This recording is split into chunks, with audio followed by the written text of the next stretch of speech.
On behalf of the Syracuse City Council and the entire staff of Syracuse City, we'd like to welcome you here to our December 2021 business meeting. This will be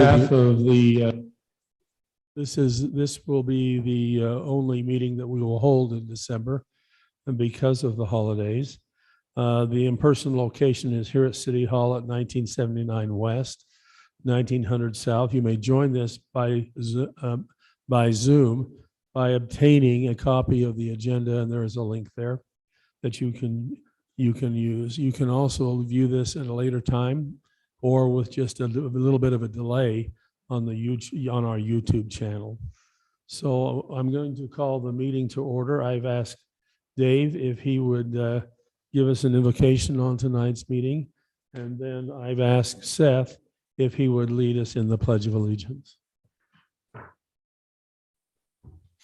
Our Father in heaven, we're grateful this night to come before thee as the city council and with citizens to discuss the issues of the city. We're grateful for this wonderful city that we live in. We're grateful for the peace and freedoms that we enjoy. We're grateful for the prosperity of the community that allows us many opportunities.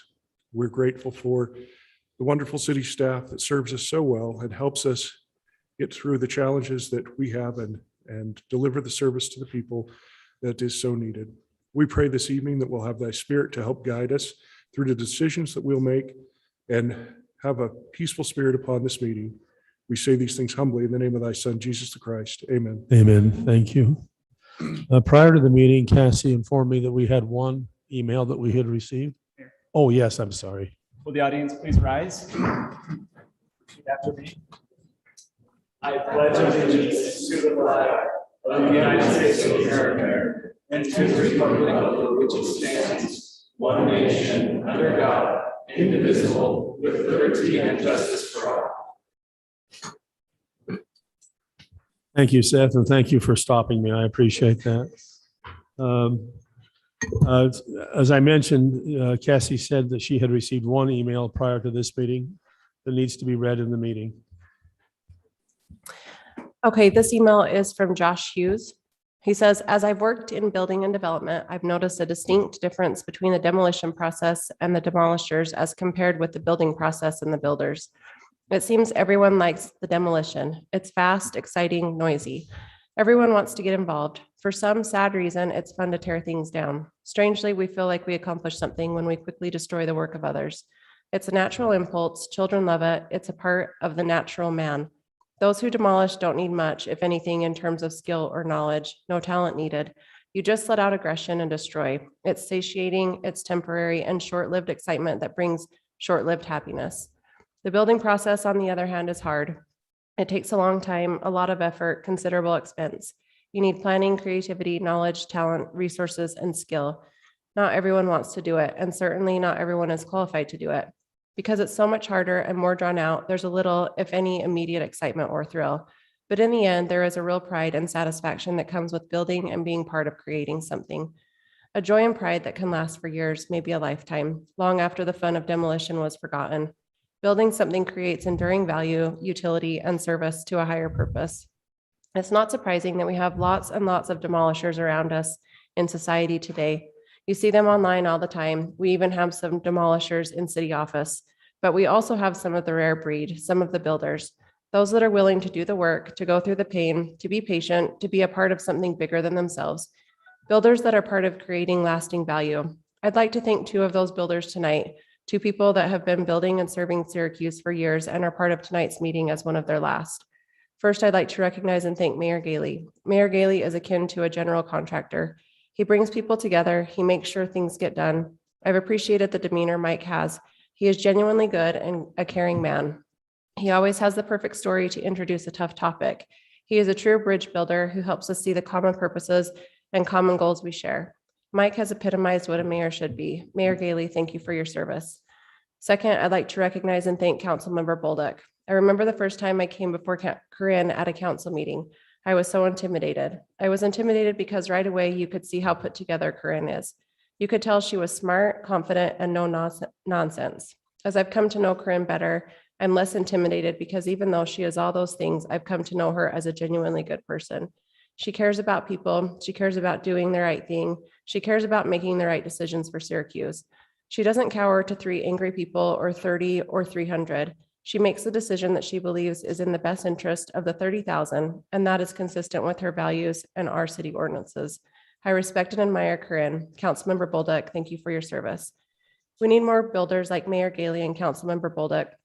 They were builders in this city at a difficult time, one of change, progress, and uncertainty, a time when we needed real leaders. They were key to building us into the 6th best place to live in all of America, according to Money Magazine's Best Places to Live 2021 rankings.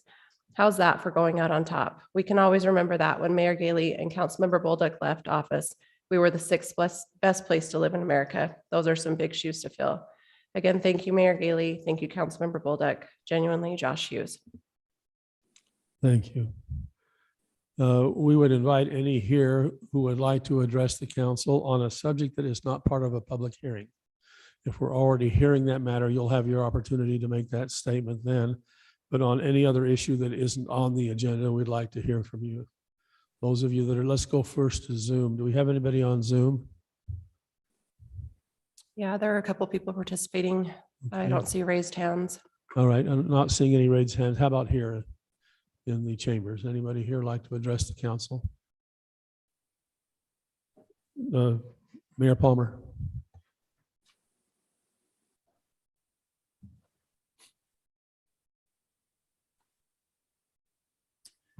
Thank you, Mayor and council members.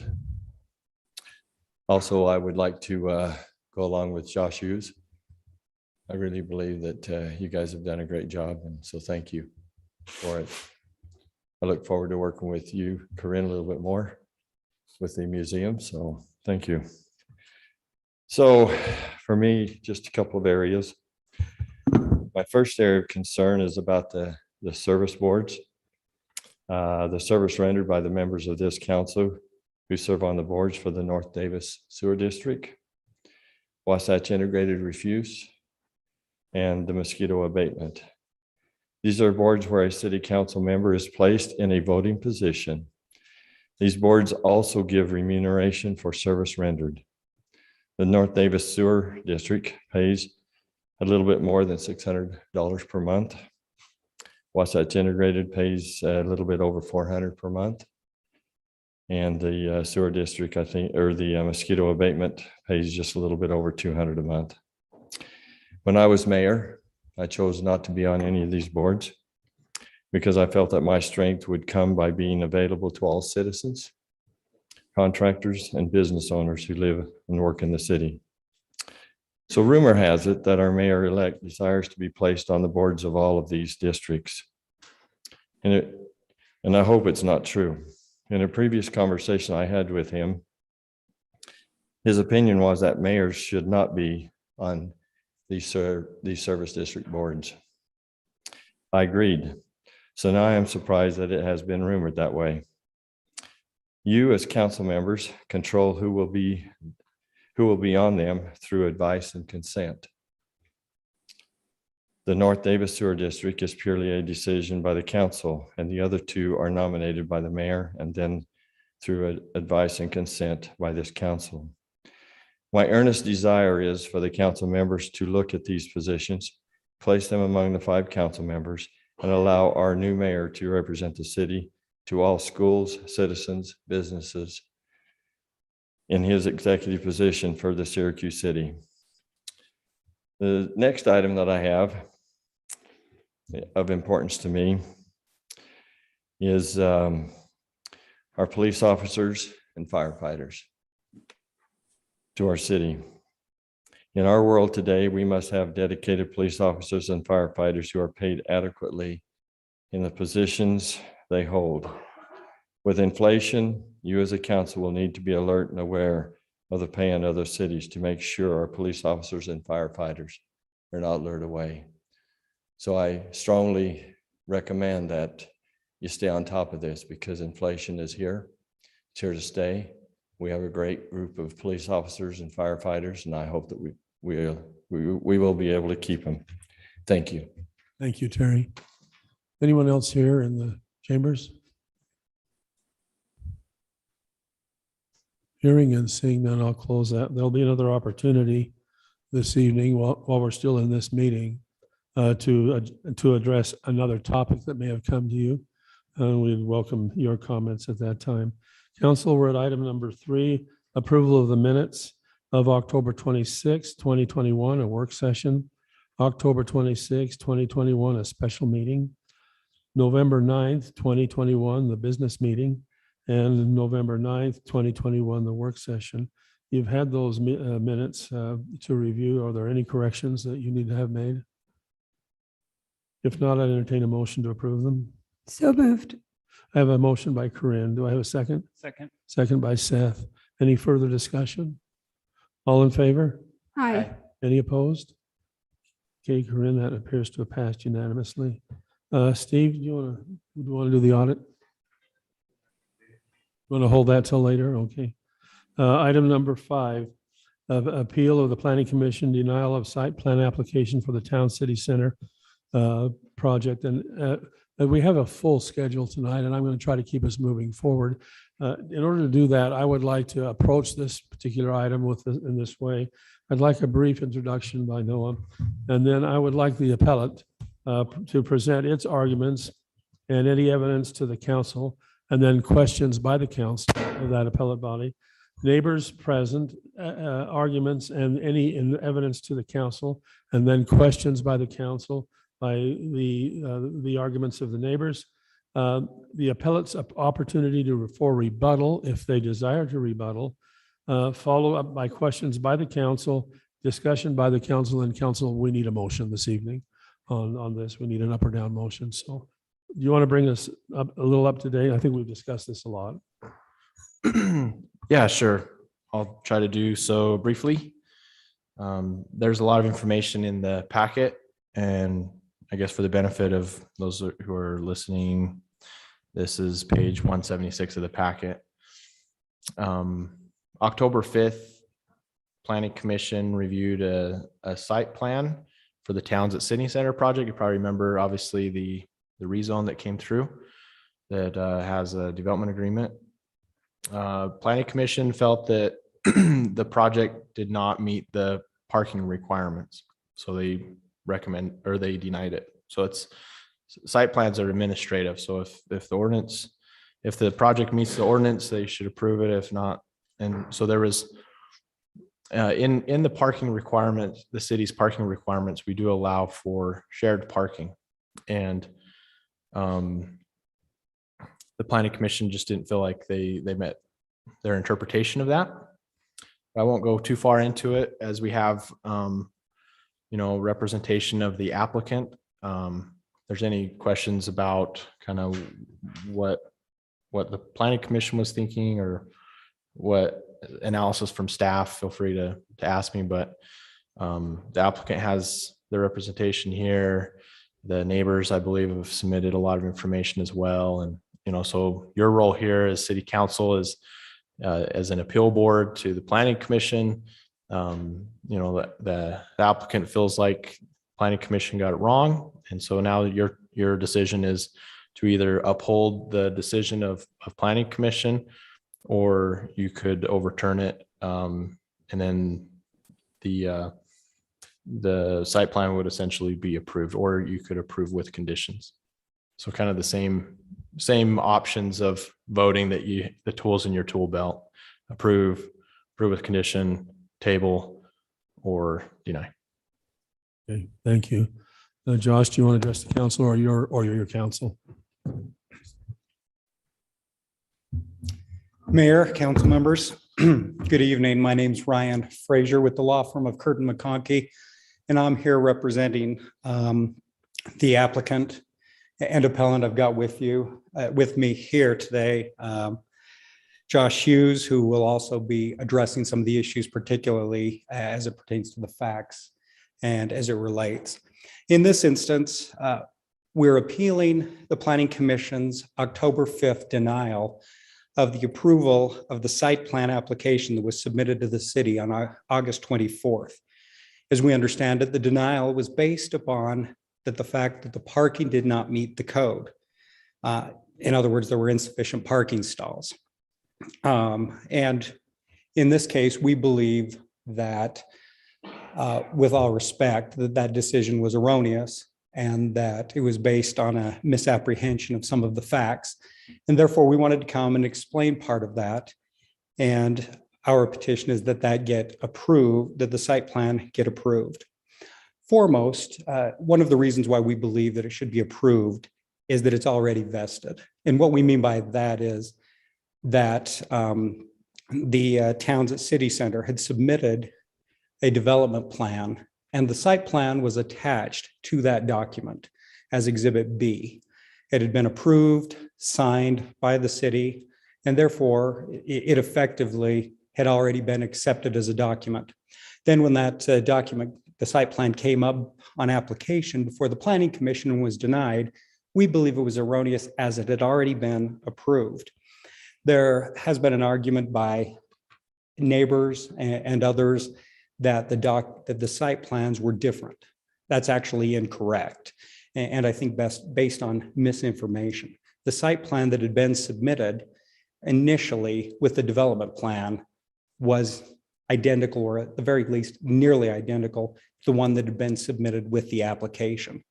And therefore, we believe that has already been approved and should go forward. Second, I'd like to address the parking itself. The code requires that all residential units of this nature have a minimum ratio of 2 stalls per unit. That's chapter 10.92.60 of the code. In this instance, there are 20 units, ergo there would need to be 40 different parking stalls. Within the plan itself, it provides for 36 of those. The other 4 are also provided by an easements and covenants and restrictions affecting land agreement that was already in place. Essentially, what this provides for is a sharing of parking stalls. And in that instance, from that point, we can then reach out and reach into some of those and tap into those parking stalls. That would therefore make up the additional that are required for this particular development. The mixed use zoning allows for shared parking, and so it's not inconsistent with the code. In fact, the code itself says that shared parking agreements with adjacent commercial uses for visitor parking are encouraged. So in fact, we're not only in compliance with the agreement in that respect, but we are also in compliance with the municipal code.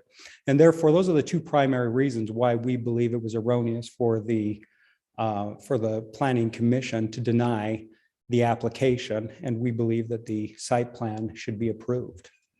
Anything you'd like to add, Josh? Not at this time, unless you have specific questions. Any questions of the? Council, do you have any questions of the? Mostly a question, I guess it'd be for Noah, was Walmart and this other neighboring store owners notified of the application for this site plan to begin with, or just the application in general at the initiation of this process?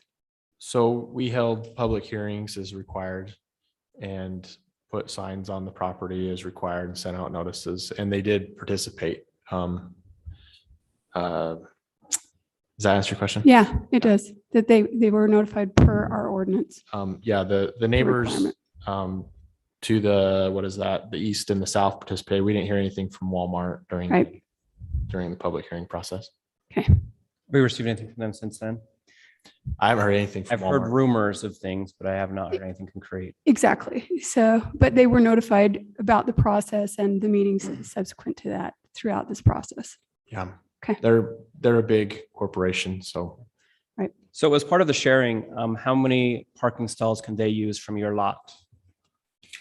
Well, in our lot, they're all, as I understand it, and Josh may be able to speak to this a little bit more directly, but my understanding is they're 2-car garages within the development themselves. What you're saying is you're offering no parking to the neighbors that, I mean, I grew up, I went through preschool and elementary and all of that, and all of those things implied that sharing meant that you sometimes had to give it in addition to taking.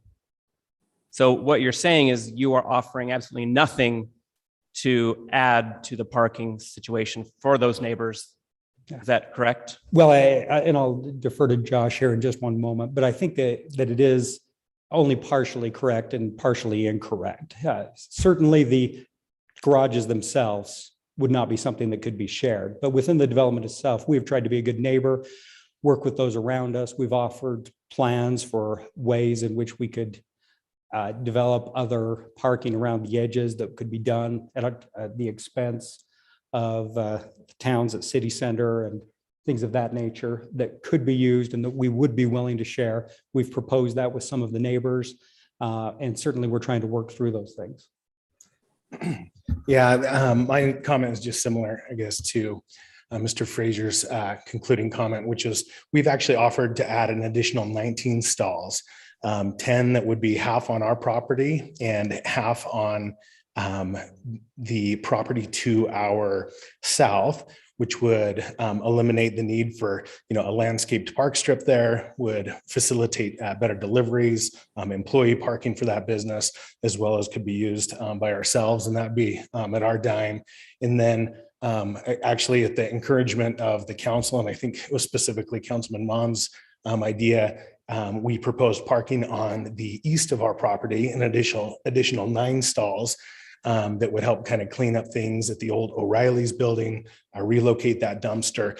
And so if parking is a genuine concern of these neighbors, we've offered to add 19 stalls that would be at no financial cost to them, nor would it affect their operation in any way. It would only improve their property, reduce future maintenance needs, and future landscaping and expense for them.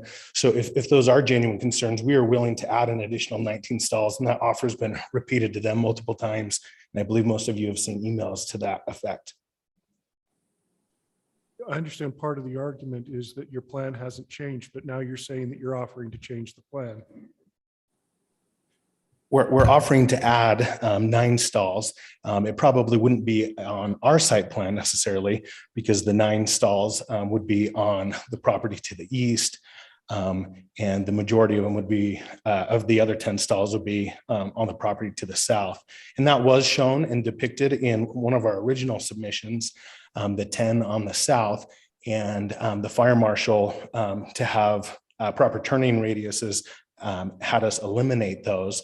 And we kind of ran out of space on our property, but would be willing, and there's still space to add those. It'd be about 4 or 5 feet on our property, 4 or 5 feet behind the building to the south.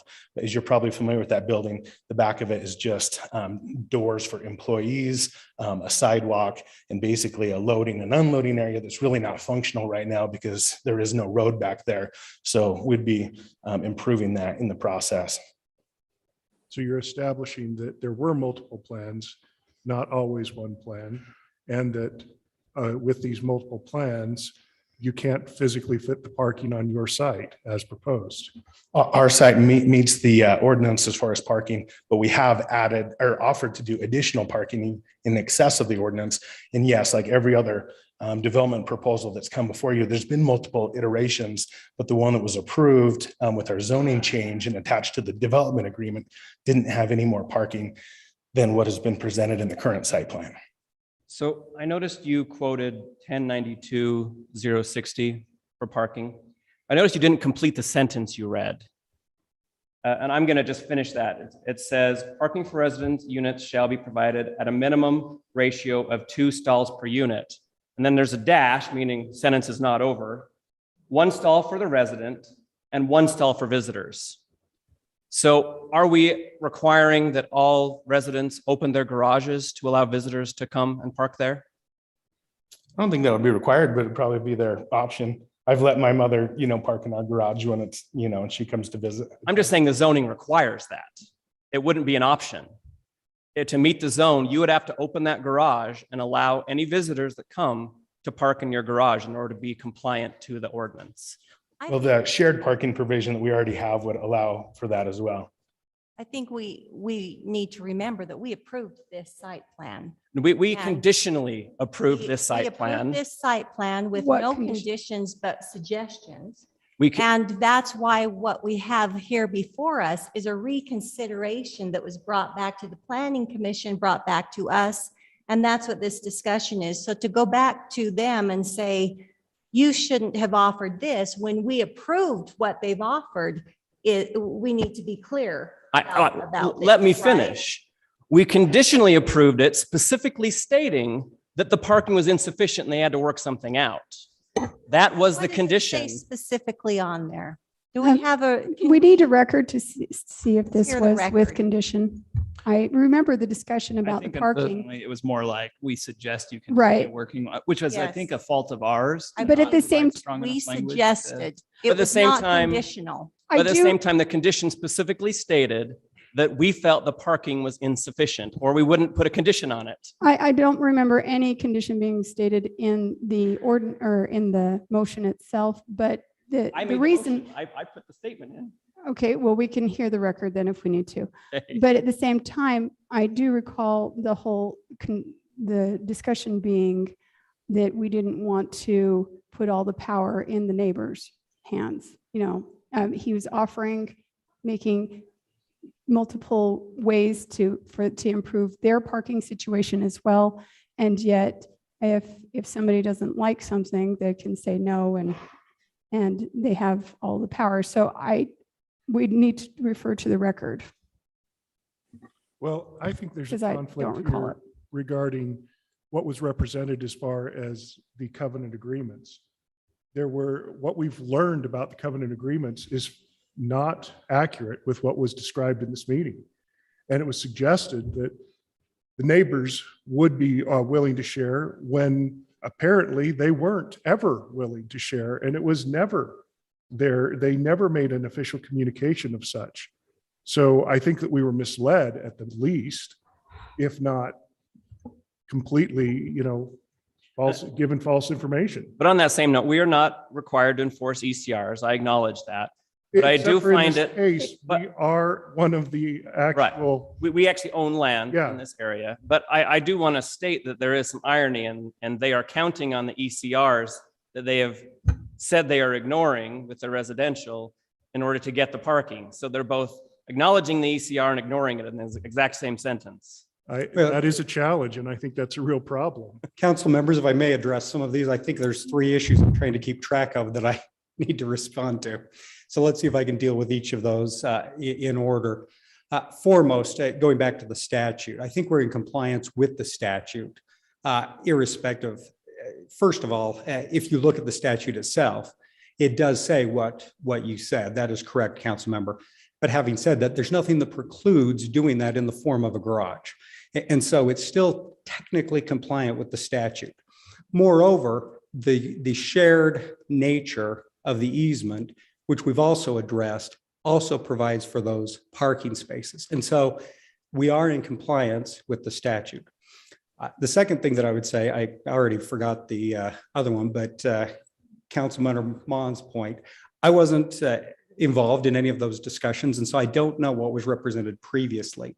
However, based on what I heard you say, I can at least tell you this, as I understand the nature of the documents. I've looked at those, and the nature of the document is that of an easement, and it provides for the parking that's there. My read of that as a lawyer, and again, you've got your own lawyer, but my read of that is that effectively allows us to use that irrespective of what the other members now say. In other words, you can't back out of an agreement.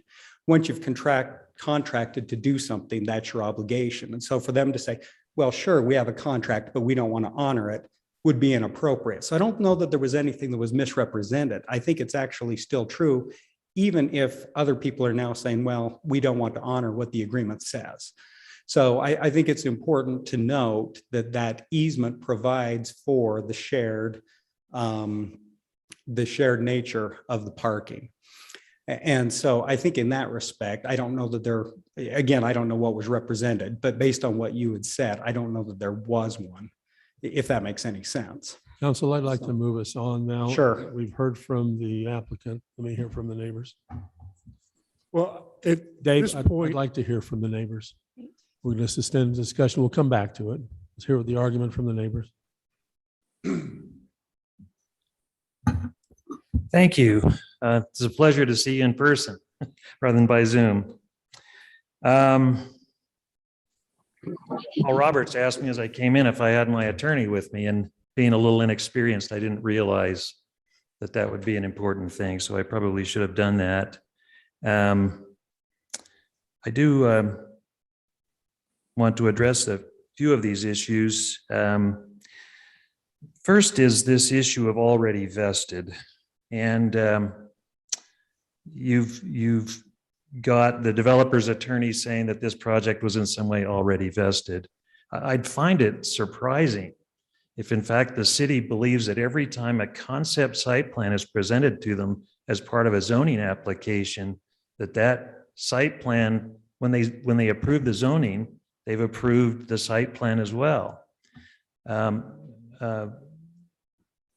Council member Bolduc, Yes, Mayor. you had asked about noticing. We got noticed for the initial planning commission meeting, and I showed up there and raised my objections there. The planning commission agreed there wasn't enough parking. I foolishly thought I would be noticed for the subsequent meetings as well, and so I never realized that the city council meetings were occurring, and that's why you didn't hear from us then. I called up Noah at a certain point and said, "Noah, I've never heard about the city council meeting." He said it already occurred last week and they approved it. And I said, "Oh my goodness, that's a real problem." And he said, "Don't worry, because all they received was zoning approval. They don't receive any site plan approval." He said, "You'll have the chance to have your concerns addressed as part of the site plan application." So I'm at least the staff didn't believe at that point that they'd approved the site plan.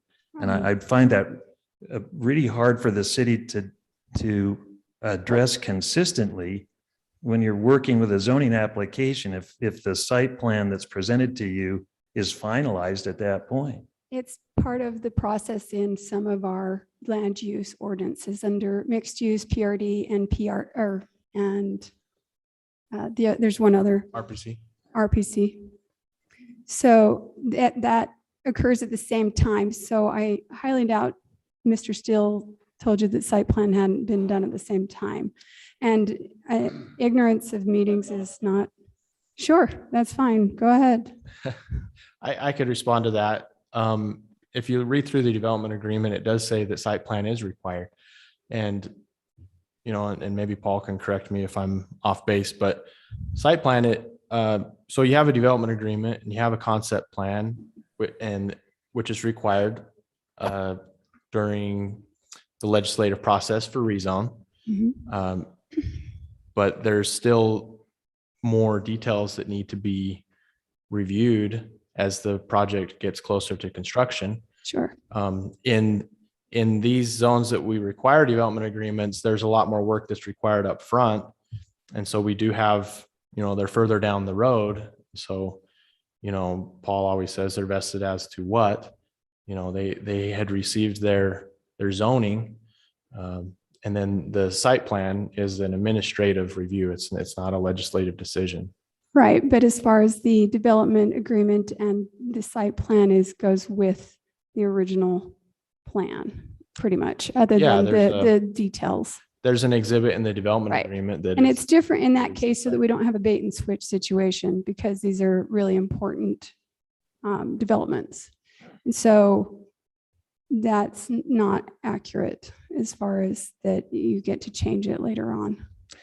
I'll leave it to others. I mean, I can't speak to some of those legal issues. My attorney in her letter, I think, addressed that.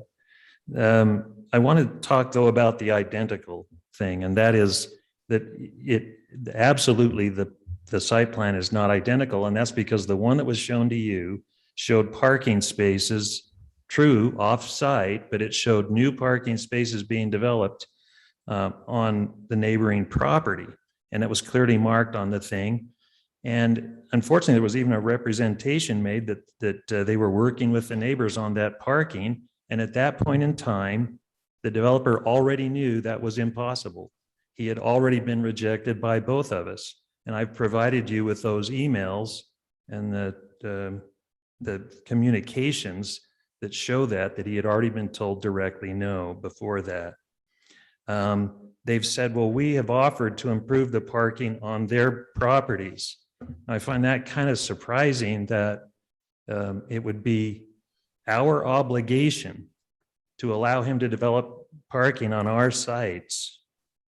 That somehow we're amiss in not allowing him to park on our sites. Now, as far as the parking along my property line, that is impossible at this point. The fire marshal made him widen the street. What he was wanting to do was squeeze up against the back of my sidewalk and eliminate the landscaping, which, by the way, the landscaping, even more landscaping is required. He's required to buffer, but he wanted to eliminate all of that and go right up against my sidewalk and slide in some parking spaces.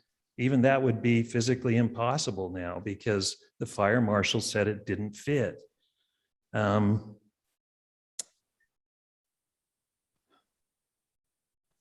also want to speak to this issue of the attorney representing that somehow the neighbors had entered a contract and now they wanted to say, no, we're not going to abide by the contract.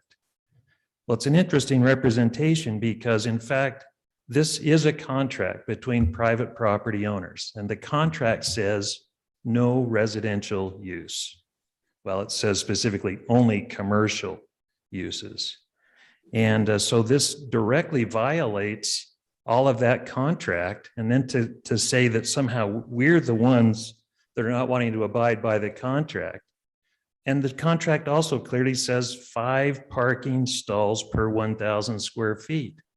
They're providing 0 for the rest of us. It isn't cross parking. It isn't reciprocal parking if they give us nothing.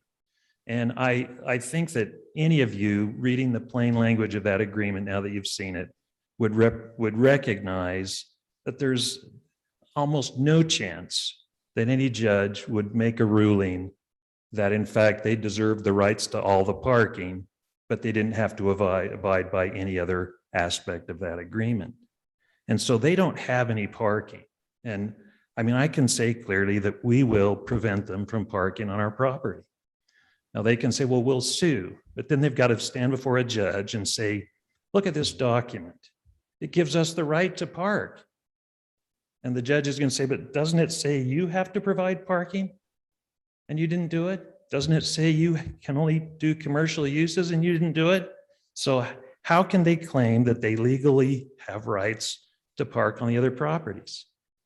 Walmart, I know, has told them no. Nancy and I, we've agreed we're going to tow anything that comes on our property from residential development. So they don't have any parking. I was so interested to get into, because all along I've just been told that, well, they've got 2 parking spaces and that's what the zone requires. And I've said it a couple of times in this meeting. I've said, well, how is it possible that surely you've got a problem with your code, don't you? Because you've got a code that allows them to park only in garages. I mean, ignoring this development, anywhere they can just develop 2 parking spaces in a garage and they've covered it. And then when I get into the actual ordinance and get reading it more carefully in the past week, then realize it says specifically you've got to have 1 parking stall per unit for visitor parking. And I just can't take that anybody would accept that spaces inside a private garage is visitor parking. And so obviously when the zone was created, they had the foresight to realize you've got to have an adequate amount of visitor parking. The thing violates in terms of setbacks. They haven't provided the buffers that are required in the zone. There's a number of other violations. So I mean, from our standpoint, it's really clear that you have to reject the appeal. But as you know, we're asking you to do more than reject that appeal. And that is, we're asking you to initiate some sort of a process tonight with the Planning Commission, ask them to open up the zoning, because there is a mess created here. When the property was zoned for a use that isn't legally permitted on that property, it created a mess. And it wasn't anybody's fault because you didn't have all the information. But now, having the information, we're pleading with you because now at this point, the city can be an instrument in resolving this conflict. I mean, we're pragmatic. You know, we can work through some of these things. If you open up the zoning, you know, the developer can give you their 2 cents worth and we'll give you ours. And I mean, there are things that we're going to insist on. And one of them is going to be that they have enough parking that we don't have any concern that our own parking ratios are going to be hurt. And another is going to be that there's enough of a commercial component there that at least ties in with the development. So that is our request, is please don't just leave this be as water under the bridge. A mistake was made and nothing can be done about it, because I believe something can be done about it. We can work through this problem, but it really is going to be so much better if we have the city's help. Thank you. Thank you. Now, in harmony with our plan this evening, do you have a rebuttal?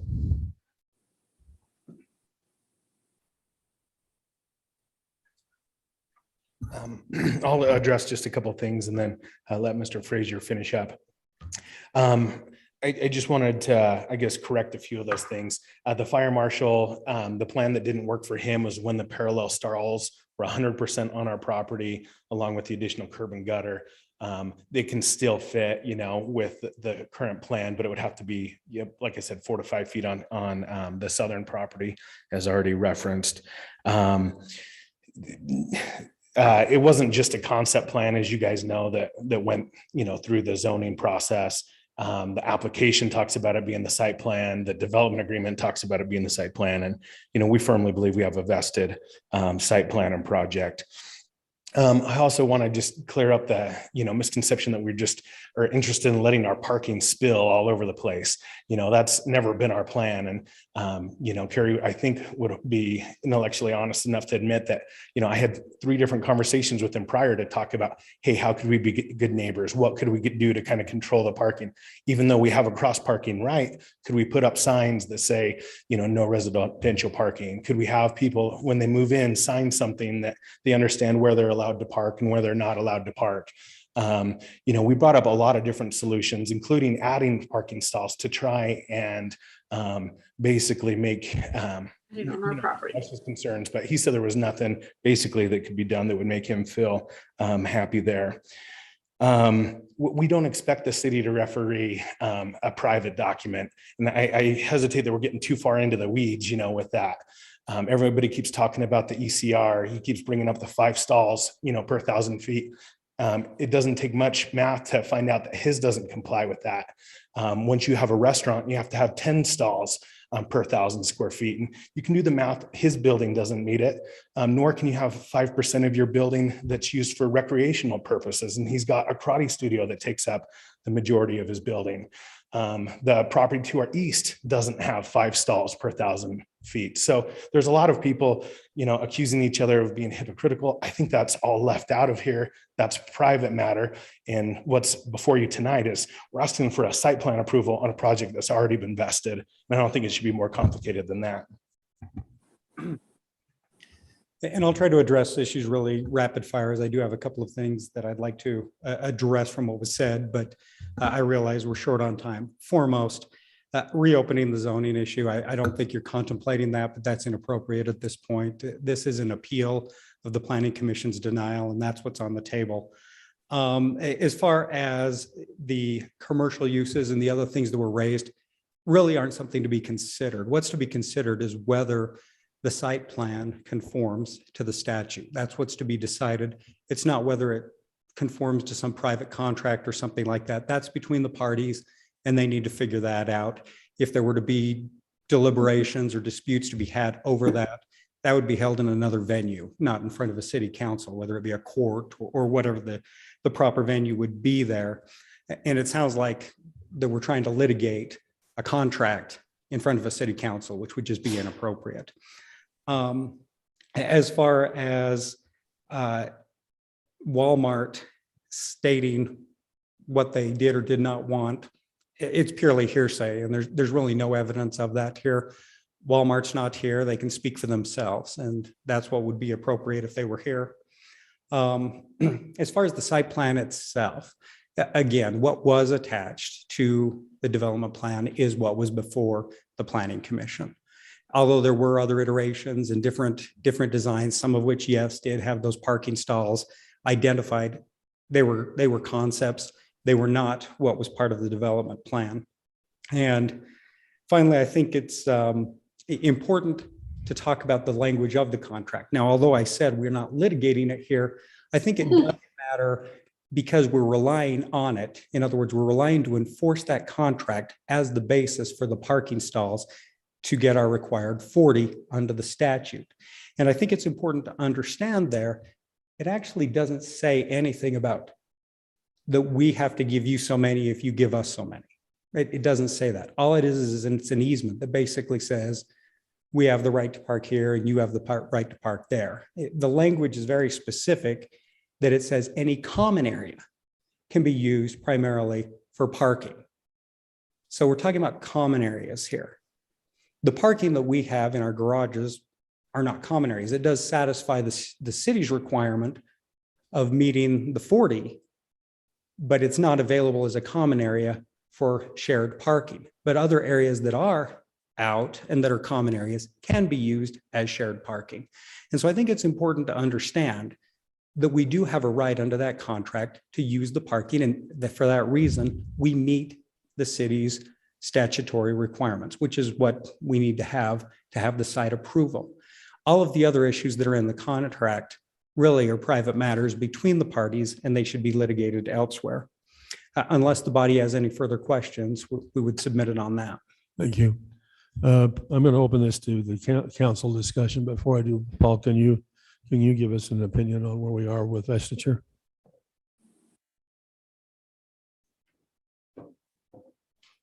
So I missed that last word with what? Vestiture.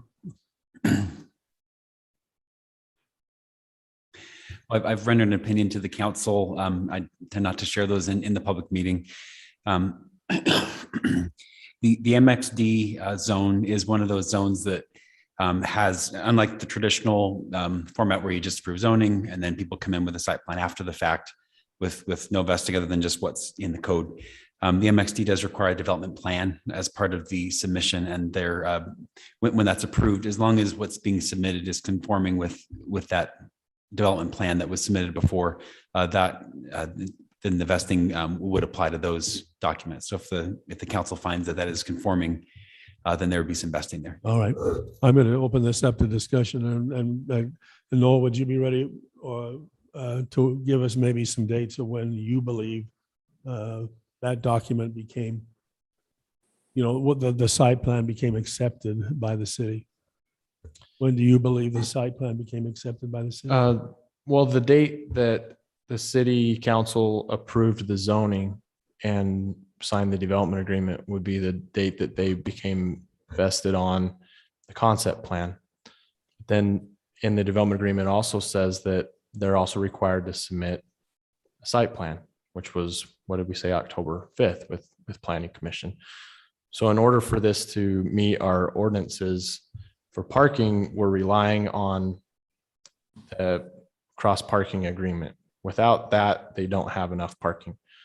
So like he said, if a court says that parking agreement is thrown out the window, then they wouldn't be able to meet our parking requirement. But assuming that we can rely on that, they would meet, our parking according to, some staff analysis. But the way Planning Commission has interpreted it was that it didn't meet it, and that it didn't meet the intent of that. So that's up to you guys. Ray, let's start with you. Okay, first of all, I've asked Cassie to look up this wording for the motion that was made originally. I actually have it here either way, if you want to read it.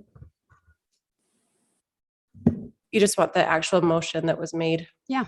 Okay. Please. This was at the meeting on July 13th.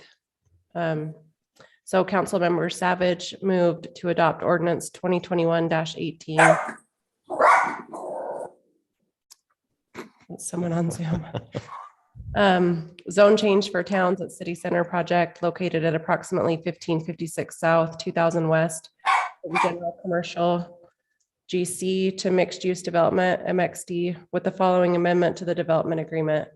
Adding the words "at least" before the term "to commercial units" to allow for additional commercial uses in the project, and directing the applicant to continue to negotiate with the owner of O'Reilly Auto Parts to improve parking accommodations on the east side of the project area. Councilmember Teague, second in the motion. All voted aye with the exception of Councilmember Mon, who voted in opposition. So what I interpret that to mean is that the condition was to negotiate, With what purpose? to, of course, to negotiate parking. Okay, So here we go. that But, sounds pretty clear to me. but it wasn't to have adequate, it was to negotiate. And one thing really quick here with that, as I understand, the O'Reilly parking or the O'Reilly business is under contract with the Davis School District currently to be sold to them. So there's, But I didn't specify which owner. it says O'Reilly here, unfortunately, but at the same time, either way, whoever owns that property, you can negotiate with them about getting parking. Now, if that owner doesn't wish to negotiate, that doesn't necessarily mean that this would not comply. But that specifically says we were unhappy with the parking as it was outlined. It says. Otherwise, that we wouldn't have made you- that condition. You said to negotiate, quote, negotiate with the owner of the O'Reilly Auto Parts to improve parking accommodations. It didn't say to obtain all of the required parking. And then along with that, though, if you have Davis County purchase this land, and then in the future, what do you have a high probability that they would allow for that development, especially where you're talking about 4 feet of their property with 4 feet of his. So the front end of your car is parked on his parking, the back end of your car is parked on the old O'Reilly, and it's all on his dime. I say that's in good faith. I would argue that that makes even worse the fact that the Davis County School District bought it, because now it is school parking, which means you will have even less parking for the residents. Well, the thing is that those parking lots to the side do not exist. And my guess is that they would wish to have more lots available and that they would be willing to negotiate, whereas this one has been a stalemate so far. I'm This just whole saying point that is- based on that verbiage, we did not accept the parking as it was outlined. And I'm saying that you instructed them to negotiate. You didn't instruct them to obtain prior to. It's very clear when you say with condition of obtaining 4 more parking stalls versus with condition of negotiation. But that still says, I did not approve the parking. Well, you may have, but you didn't specify that they had to have those parking Okay, lots in place. You instructed them to negotiate. sorry, this is still your time. I'll stop interrupting. So with that said, asking the city to act as the attorney between these two parties is inappropriate and wrong. Jordan? All right, I'm still going to go back to my previous comment that, first of all, I don't feel like the conditions of the approval were met. And you can argue that I said negotiate. But even that, if you read the ordinance, it says there has to be 1 for a guest, which means if they fill up their garage with stuff, basically they cannot put anything in their garage. With fair use of time, you should have mentioned that in your motion. Fair. Hindsight is 20/20. And now it's too late. Okay, but I would still argue they don't meet the ordinance, even as it's written, even if I hadn't said any of that. The And- point is, they do not have a parking stall for visitors. And I don't think you can say, well, they can park in my garage, because that would now require all of them to open up their garages if any visitors come. I just think that we're being closed-minded. We're getting so focused in on the fact that we want to approve this, that we're forgetting that It's already. we are doing a disservice to the community. You're going to have tow truck wars to no end, and we will have caused that. And that's unconscionable. I also would argue that with it being sold to someone else that will I mean, students are known for parking. I mean, granted, this is a junior, next to a junior high, Junior high. but at the same time, that is now a school parking lot, which will even limit the parking further. It just seems like we're putting on blinders to the fact that we are creating a problem by allowing this to move forward without resolving the parking. I am not opposed to this project. I think this is a good use of the land. I think that if we can resolve this parking, you have my full support on this project. But I am a firm believer in not doing dumb things. And I think not allowing for parking for residents is a dumb thing. And I think anyone that is being honest with themselves would agree with me. So I would urge us all to say, look, this does not meet the parking. I mean, just going back, if you're not going to accept the argument that it was conditionally approved because the parking was insufficient, I would say that even under our current ordinance, still not sufficient. A garage is not a visitor parking spot. That's all I have for now. Lisa. Well, I think there are all kinds of dumb things that can occur with this because we open ourselves up to litigation and the city becoming involved in litigation that is a development agreement amongst neighbors seems foolish to me. I'm familiar with easements. We have a business. And I also know that we agreed before we even knew who was next to us that we would allow people to come in and out of the cut that was made from the road. And along those lines, they go through our parking lot. We pay for that. We replace the blacktop. The people on the other side of it don't.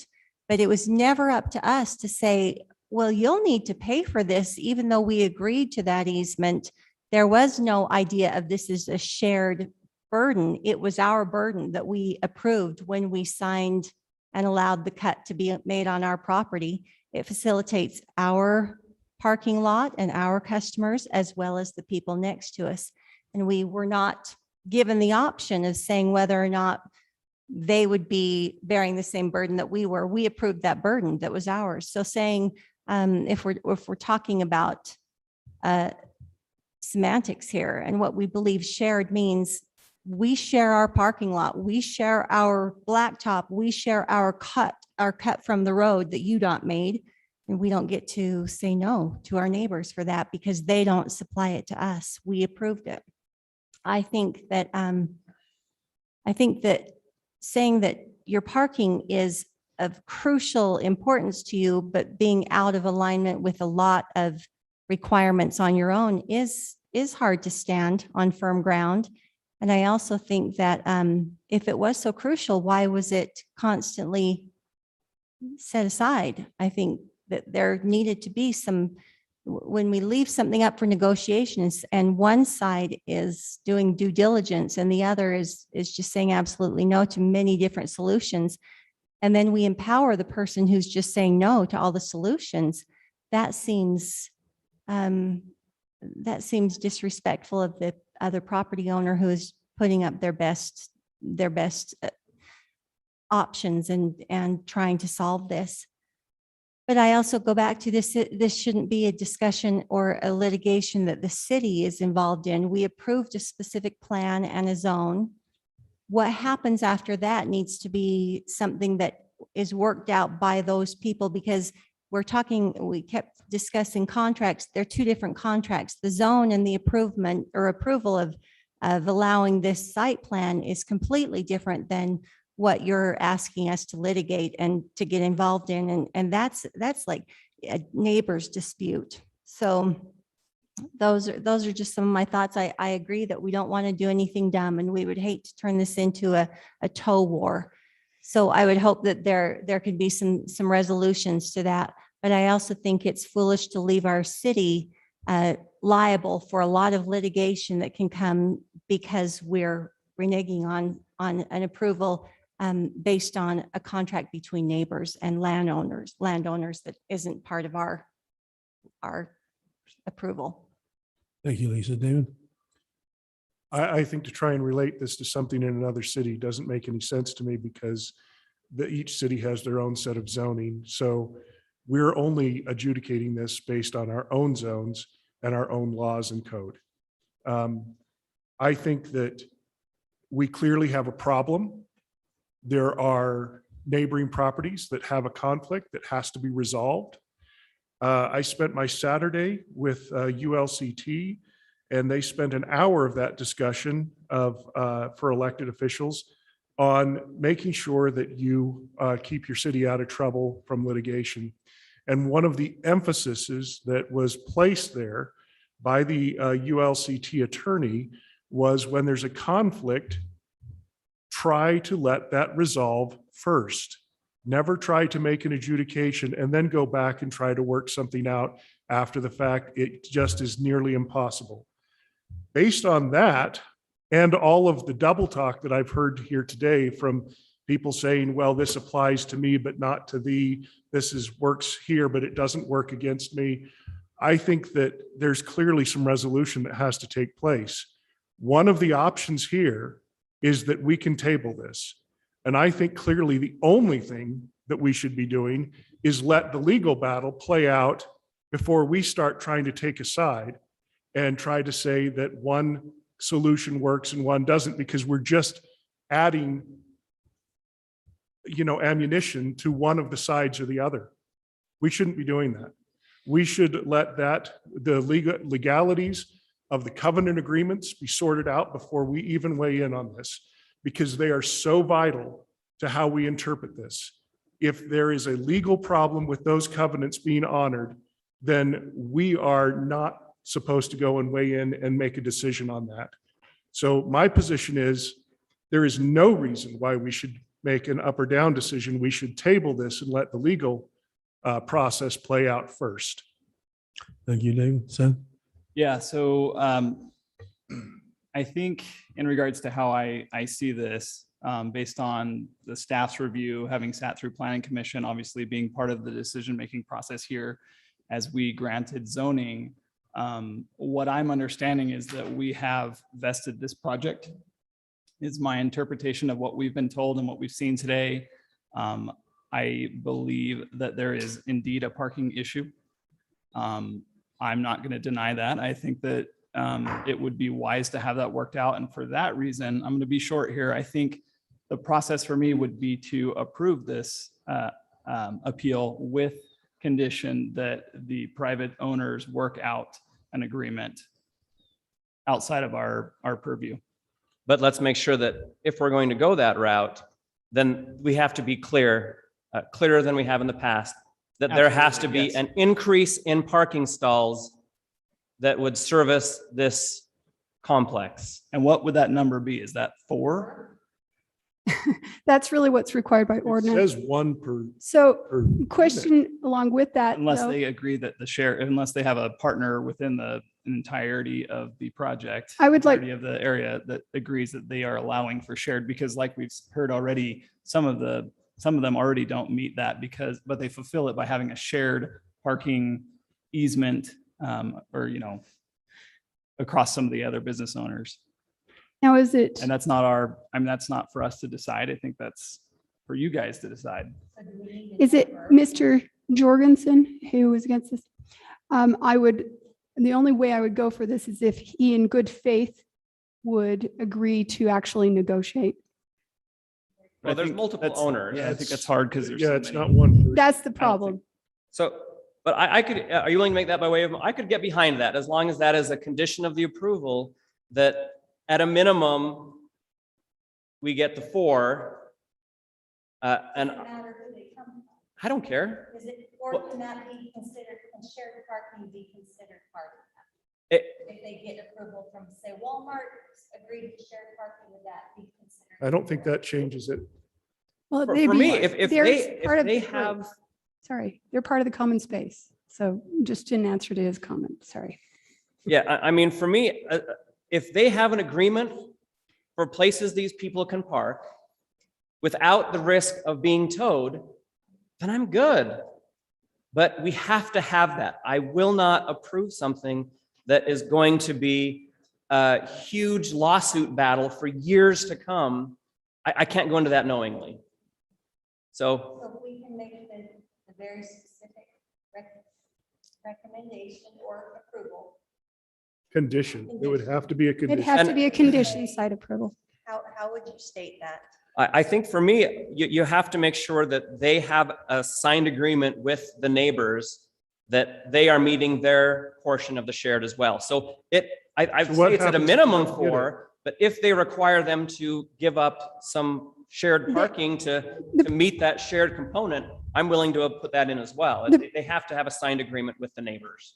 According to our ordinance, we can only enforce what's in our ordinance. We can't enforce theirs, but at the same time, if they, because as far as I have read in all of the letters we've gotten from attorneys, that it's just shared parking. It doesn't say how much each party, it does not specify how much is shared.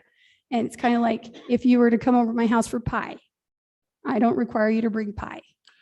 Can I just say real quick, it's actually, Just out of curiosity. Yeah. I'll I make want pie. it's actually 6 stalls. There's 2 stalls per unit. And then the commercial actually needs stalls. So they were 4 short on the residential, but then the commercial needs stalls as well. So 6 So each commercial unit only needs 1 stall? per the square footage because they're really small So units. again, I mean, a lot of times when we were discussing these things, we bring up the developer and ask him if he's willing to do certain things. Can we bring up the neighbor and ask him if he's willing to do things? No, I don't we think can legislate, Why? what we can legislate. we have Well- legal issues being sorted out by them. We Well, can't force them to resolve it in front of us tonight. but at the same time, we're being asked to do so in Why do some we sorts have of. to do it tonight? We're being asked to figure this out. We can table. And could I interject just so rather than saying that they have to have an signed agreement, this could be resolved a number of ways. It could be agreement, there could be arbitration, it could be a judgment from a court. Okay. If it's just finally settled, I think that's the main, Okay, that's if fair. I may, I think that's probably what you're looking for. Rather So it than, may be that the negotiations fail, but if litigation resolves it and they present evidence that, yeah, this development will receive shared parking. Okay. Would that be think we let sufficient, them Jordan? Resolve that legally. so They're going to that- argue they already have that with the ECR. that makes 6 sense. stalls. So with the condition that this development will ultimately receive shared parking of 6 stalls. Or they And or they build it. wait. What if we just say that they negotiate the shared parking period I and don't let them figure out the number? I don't want to use the word If the negotiate. parties, but if, Done. no. Don't use negotiate. I'm saying that we don't need to number the parking. If the parties Our involved, ordinance numbers the parking. Yeah, That's why it's coming from Noah and not from us. The ordinance tells it. It's dictated. back to Mr. Roberts, he is recommending that we just have them negotiate. Yes? Shared parking. What I've said is think- that it sounds like the conditions, we wanted to have them a little more nailed down. So yet it didn't work out last time when we said, please negotiate. So what I would say is that what you'd like to have is a condition. We don't want to have a situation where a building is built and there's no parking for units and there's no parking signs all around it and there's nowhere for anyone to Right. park. And I think no one wants that.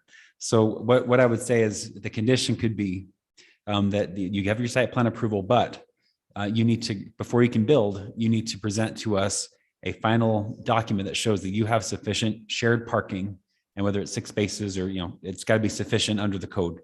And whether that's through a written agreement or a settlement agreement or arbitration or a judgment from a court, any of those would be fine. But we need to have this sorted out before we actually break ground. That's a potential way Before we break to have give them time to resolve this issue before. and if the applicant decides to cut one of his buildings short, would that now require him to come back because now he's added a parking lot where there was So the an number would apartment? Go down and. That wouldn't be the same site plan. See, I think, if that were to happen, you'd have to have an amended site plan Again, request. I just don't understand why we don't let them resolve this first. Because all of these things that we're trying to put conditions on, that still has to happen after that. And then there's the interpretation of what did we require versus what happened. I think it's so much easier for us to let it be sorted out legally and then act on knowing what the judge is going to say, not what one lawyer says versus the other side's lawyer, because lawyers are paid to represent what's in the best interest of their client. We need to hear from a judge that hears from both sides and decides what is the legal way forward. I disagree. And I also think that our job is not to kick issues down the road for other councils or just to generally kick it down the road. If what we're talking about is a simple fix, which is to approve a site plan with conditions that are exactly what they're asking for as well as us. So whatever happens after this with litigation does not involve us. It all comes down to this site plan is approved with these conditions that meet our standards, our zoning requirements, and then we let them move on and take care of that without having to come back to us again and pay lawyers more fees to have to come back before a council again and hope that nothing's changed again. So I don't think that we need to kick this can down the road. We don't need to table it. We need to take care of it and go and move forward. Are you willing to make that by way of motion? If it wasn't, Yes, I will if it make was the simple, we motion. wouldn't have spent 30 minutes. on I'd like to make the motion that we approve this site plan with the condition that the development will receive sufficient shared parking before we break ground. Do I have a second? I'll second that. I have a second, my sister. Can you restate that? Yes, I just want to make sure I- we. yes, so I move that we approve this site plan with the condition, not the suggestion, but with the condition that this development will receive sufficient shared parking before they break ground. Sufficient to meet Just the city. sufficient- ordinance. Sufficient is whatever is required by our zones. We know what sufficient is. Do we? No, we don't, because that's what's being. That was argued actually by- what Paul suggested, that we That's what's being. I ask want for it to come back sufficient and say parking. shared. I think what Whose you're, definition? yeah, I think if you were to clarify and just say that it's beyond just the recorded document, which is in dispute. So it's got to be something more concrete than that. if So that's- not that makes sense. sufficient shared parking. So do we need a number? No, I'm not worried about the number as much as I am the form of the sufficiency. Yeah, the proof of the. Or how? Yeah, prove that the ECR is valid. or Now, what is the proof that they have that? Yes. Yes. I think there are a couple of things that need to be addressed. As we're talking about this condition, I think it's important to understand what's really being discussed. Unfortunately, and it depends on what you mean by this condition. If it's a compulsion to negotiate, well, that's not going to get anywhere. That's a de facto denial. And you might as well just go back to voting on an approval or a denial. The effective, because if you compel somebody to negotiate to an end, you can't force anybody to agree. So what you've got is essentially an order to go agree. Well, how do you compel somebody to agree? Beyond that, if the idea is, well, we need to go force these parties to litigate, well, I think that's asking parties. I mean, basically, we're saying, why don't you go involve yourselves in a 2-year lawsuit, spend a boatload on attorney's fees, and then we'll see. And I don't think either party wants that. I mean, that doesn't benefit the parties at all. If the idea is go spend tens of thousands of dollars on lawyers to be able to come up with a resolution to get a judge to make some sort of declaration, particularly when what's before this body is already there. What's being proposed, as I understand it, is that we come up with an order saying that we determine that there is in fact enough parking. Now, what we have held out is that there is under the easement. If this body, for whatever reason, disagrees, then that's a decision that it makes. But my understanding is that it's even been advised by the council for the city that that easement provided the requisite parking. And so if we're saying, well, we're going to disregard that, go out and get another easement, I'm not sure to what end we're achieving. But we need to keep in mind what we're saying from the developer is that we already have this. And we're also stating that we have a vested right. And effectively, if we're saying, well, you need to go back out and you need to negotiate or you need to sue or whatever, then effectively we're saying you don't have a vested right. And we're also saying your easement is worth nothing. Effectively, this body has litigated it because you've made a determination that the easement does not say what it says. So I think it's important to understand that what we're talking about here may not actually comport with the law. In addition, I think it's important for one other thing to note. There's actually no dispute, as I understand it, and I'm certainly not advocating this, that there's a question about whether the easement is enforceable. So I'm not sure where the body came up with that. I've heard the discussion about that. I think, again, that's a misapprehension of the facts. I actually think the parties don't dispute the fact that the easement exists or that it's even enforceable or even what it means. I think that the dispute as to that is, well, whether there are other things in the document that should be enforced and whether they come into play here. I've advocated that they don't because that's a body for a court, like the commercial nature and things like that. But those are separate issues for a separate day. So all I'm saying is I think we either need to come up with a decision whether they do have the parking or they don't. And to put a condition on it that says, well, you need to go out and negotiate. If somebody decides we're not going to do it, I'm not going to negotiate in good faith, then effectively you've denied it. Because you cannot compel somebody to negotiate. That's the problem. And if you say, well, you have to go sue, you're basically saying, well, go spend tens of thousands of dollars. That may be a denial effectively as well, because my client may just say, well, I can't afford the litigation. You're asking too much of me over a couple of parking stalls, especially when we already have the right. I mean, effectively what I hear the body saying is, well, you need to go out to a court and seek what we call a declaratory judgment that the easement says what it says. But I'm not sure that there's a dispute about that. And as far as the arbiter of the ordinance itself, that's for this body to determine. And so I'm not sure that we need to have a court determine what your ordinances say and whether this site plan comports with those. So anyway, unless there are questions, I guess my only thing is I would submit that the condition to work it out may be effectively a denial. So. Mr. Mayor, I think we have a motion in front of us. Further discussion will only be here at the table. And we do have a motion and a second. There was a point of clarification by Seth. Did you get yours? Yeah, I think we're on the same page now. Are we? Okay. Any- With the motion on the table, we shouldn't have heard that, but I think we owe equal time. I to would the other say, side. I am reconsidering my second on that. I'm going to withdraw the motion. I'm ready to entertain another motion. I'll motion to table. I don't know that there's any support for I'll that. second. Okay, have a motion to table. Any further discussion? And a second. All in favor? Aye. Aye. Any opposed? Nay. Nay. Failed?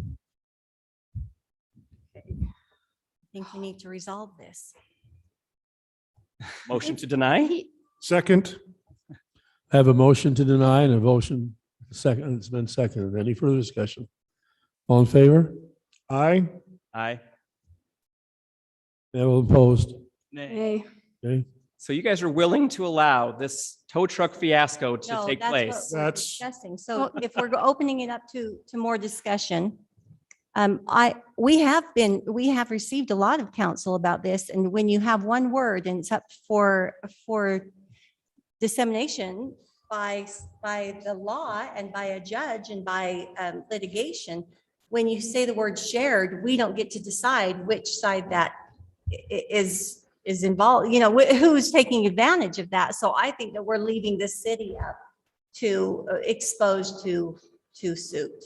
And then the Well, other that part of word this. only means mutual. I don't know that we can say that it's one-sided. And I think in regards to the motion to add the conditions, I think in regards to that, I mean, it's not our job to decide. We have two private property owners that are both adhering to or not, or whatever, to these ECNRs, and they're giving us two totally different Right. versions of it. And so all we're asking in this condition is to say, find somebody who agrees that you are meeting the ECNR. I agree. So Okay. Does it have to be but- O'Reilly, or can it be another? It can be anybody. But here's the deal. But along with that said, though, that is their business.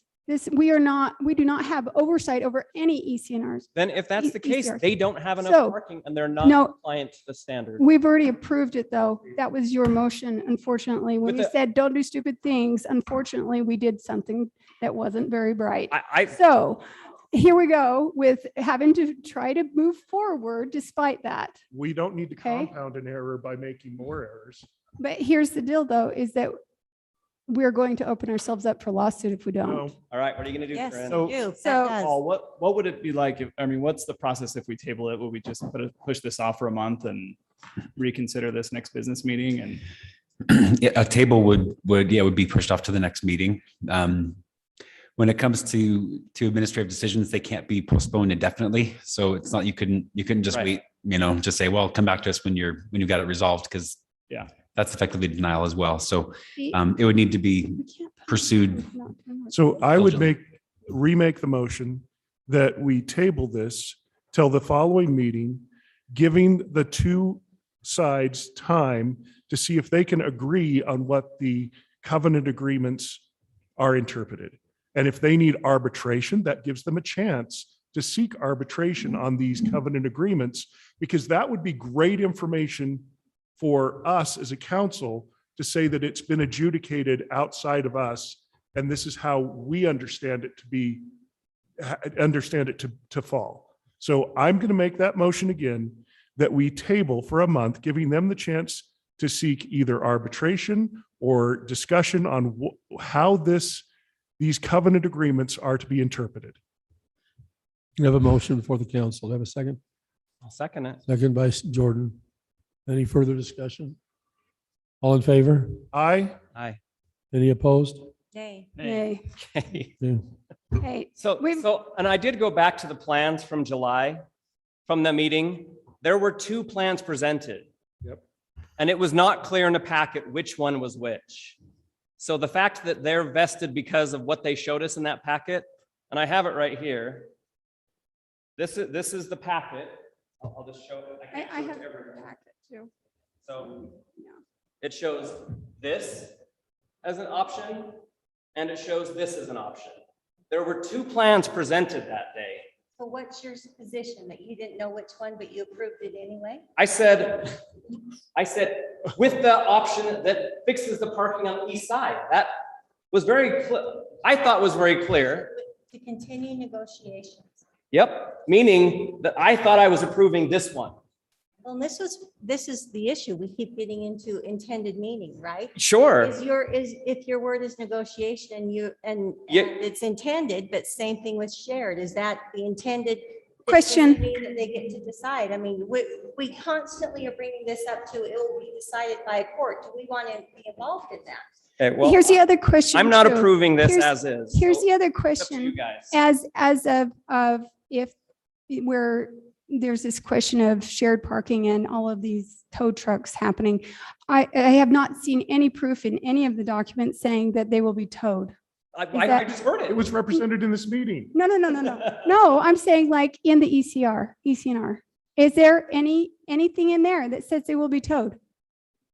That's up to There a is land- nothing in anything that the attorney sent to us. The that said that adjacent they would be landowner towed. said that to us tonight, to go put up tow signs and that they would be towing. But that, How can we not take that as firsthand? but that's, no. I'm saying in the agreement of the ECNRs, that is not in there, so they could not put up those such signs. It also says there could be no Absolutely they could. residential, but we're not enforcing that. My ECR. my opinion is I'm not going to approve it without the condition that they finalize a shared agreement. And I agree with that. Hey, Seth, are you willing to make that motion? Make that motion. I Seth. move that we do that. Make that in a formal motion. I move that we approve this condition or this appeal Site. of the site plan with the condition that the applicant comes forth with an approved shared use agreement for parking. Before we turn any dirt. But yeah, before Before we receiving break- building permit, I think is And do you want to add, Between who? between one of the adjacent property. Can you owners. make sure that's okay with our attorney? Is that okay? So you only want an agreement, because that might be asking Oh, too boy. much. So just, establishing that this has been resolved either through agreement or through That's arbitration or yeah, litigation. that language. or some method. Is that what you mean? Yes. I will second that as well. All right, we have a motion and a second. That's, I don't I think see it does that the as- same. I think it. I see still what you're going accomplishes for. Your same. I they're don't not think it giving will you- happen. but it doesn't. Well, then put if us it in the doesn't- middle. It's not up to us if It's it not up to happens or us. not. Then they don't We get- just I mean, approved it if it does happen. Council, we've been an hour and a half on this. I'm Yes. going to suspend it. You know what I mean? Thank you. Interesting. I have a motion before me and a second. Have a second. I have a second. We have a second. From The Jordan, motion right? was made by Seth, second by Jordan. All in favor? Aye. Aye. Any I'll go for opposed? that. Nay. Okay, 4-1. Cassie, thank you. Mayor, Yes. so we have our auditor online. We were going to do that earlier in the meeting. I was wondering if maybe we could just move that up to now because That's we got fine. some lengthy stuff later. All right. Steve, do you want to do anything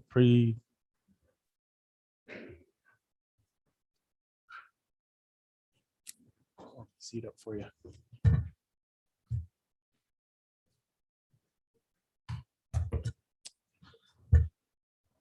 All right, thanks you, Mayor and Council. I'm going to make this brief. I'm going to turn the time over to Ron Stewart, who's the partner at Gilbert and Stewart. They performed the audit this year for our fiscal year 2021 audit, which went from July 1st, 2020 to June 30th, 2021. In your packet in front of you, you have a hard copy of that financial report. And at this point, I'm going to turn the time over to Ron, if you can hear me, to go ahead and present the audit report. Can you guys hear me? Yes. Oh, perfect. Well, thank you. Thank you for allowing me to be part of your city and perform the audit for this year. What I'd like to do is just take a couple of minutes and talk about what we do as auditors, what our kind of responsibilities are and the conclusions that we've come to, and then answer any questions anybody might have. So really there's 4 things that we do as auditors.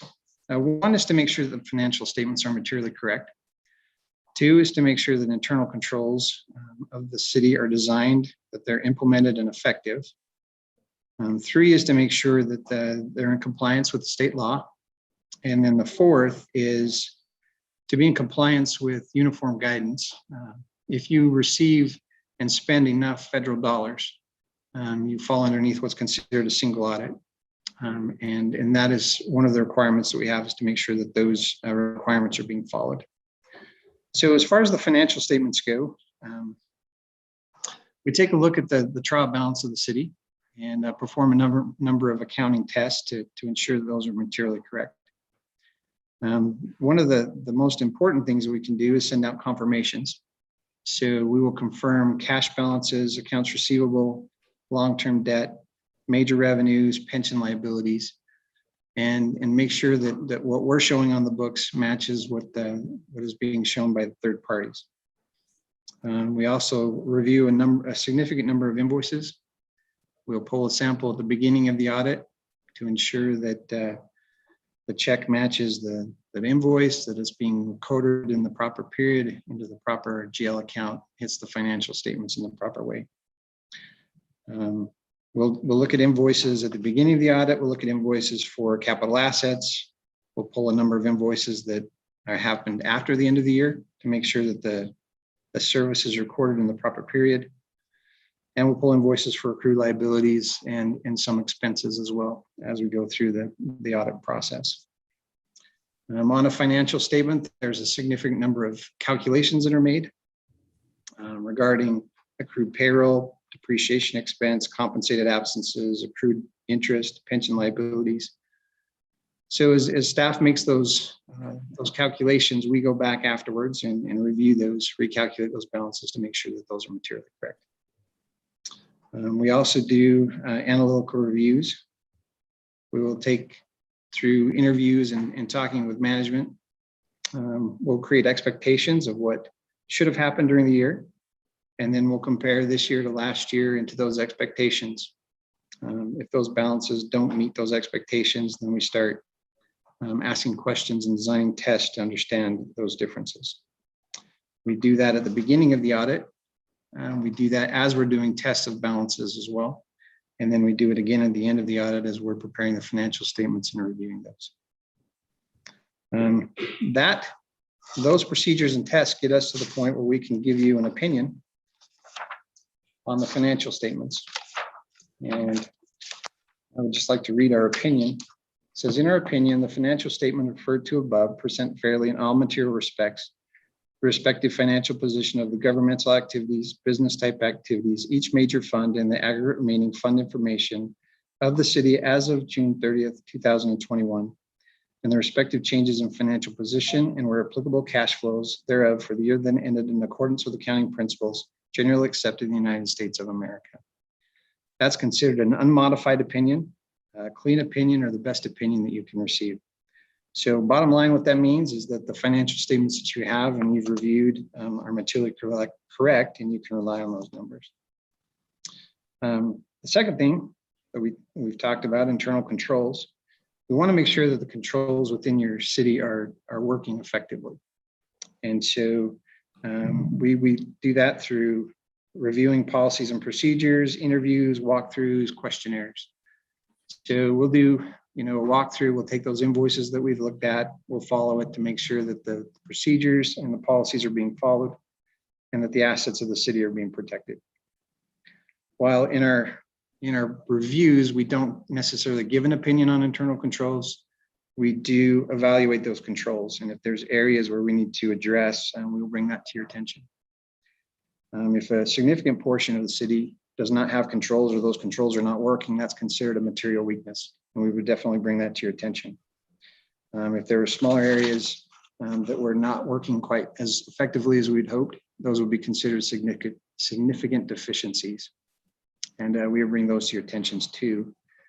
Through our testing and reviews and walkthroughs, we didn't find anything that came to the level of a significant deficiency or material weakness that we felt like we needed to bring to your attention.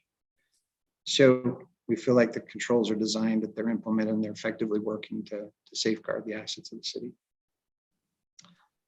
As far as the state compliance goes, the state auditor requires that over a certain period of time, certain areas within the city get reviewed. This year, we looked at budgetary compliance, fund balance, justice court, restricted taxes, government fees, fraud risk assessment, cash management, and impact fees. So the state auditor tells us, if you're going to pick those areas, here's the prescribed procedures you need to perform. We perform those procedures and felt like you were in compliance with state law. There was one finding that we found, and that was that we had overspent in the public safety area of our budget. And I think that was related to the CARES Act funding. And I anticipate that as a one-time issue. The fourth thing that we review is a single audit. So this year, obviously those funds that we reviewed were the CARES Act. We received more than $750,000 during that year. So we pulled the compliance supplement for that grant and reviewed those to make sure that we were spending the money in the way that they had intended us to.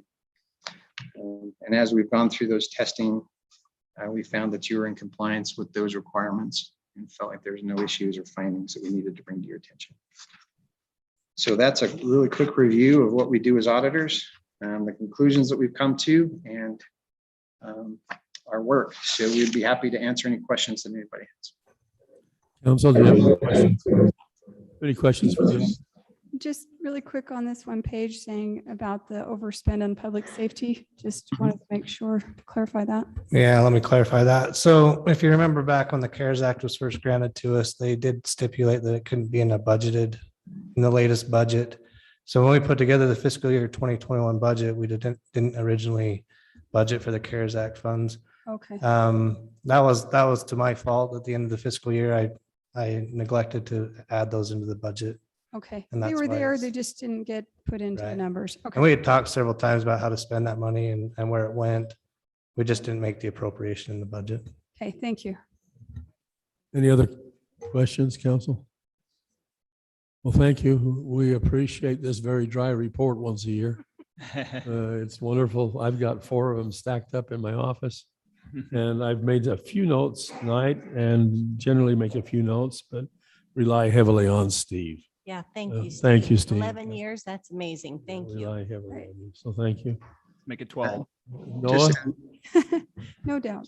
He No, was- you- Just like to throw a shout out to Steve. His and his staff do a great job. We throw a lot of information at him and pull a lot of requests, and he does an amazing thing. So we appreciate working with him too. Thanks, Steve. Noah, we're going to talk a little bit about Shoreline. Okay. So we're looking at 296 of the packet. Man, that audit was a lot of pages. Okay, so last time we talked about the Shoreline Development Agreement, and remember, we looked at the elevations and we had some options. We could say, yeah, these are close enough to the agreement. Go ahead and build it. No amendment needed. But we felt, no, I don't think so. There was some kind of modern things in there that we didn't think was right. So we had a long debate and discussion about, well, what should they change or how should they change it? And kind of went round and round a little bit, but I did interpret that we landed somewhere between, we thought that that we liked the homes, but still required a development agreement, or somewhere between that and that we wanted a few upgrades. And so we didn't give them exactly concrete direction on what should be added, but we knew that maybe something should be added, whatever that is. We'd know it when we see it. So they've provided another elevation, a craftsman elevation. And if you look through the packet, so they've also worked with Century, which is the second half of the development. And so all of the elevations that are in here should be indicative of the styles that we will see. So the question at hand here is this to our liking? Is it acceptable? If yes, we could vote to approve this, and then that would essentially amend the development agreement and send them on their way. You want me to start, Mayor? Or who do we got? Let Lisa start. Oh, Yeah. Do you have something new to show us? it's in the packet. It's in the packet? It's in the packet. Okay. Yeah. Then Seth, let's go ahead. I'm dying to weigh in on this one. I think that we asked you to come forward with an additional elevation. We asked for things like shutters and shakes in some of the gables. We saw that it's an attractive option. I think it conforms with what we saw originally. I wasn't around then, but I looked, through reviewing what we had seen previously. It works for me. And I'll restate that I saw a lot of mullions again. And so that was good. And so Word of the day. I would support this. Okay, thank you. Lisa.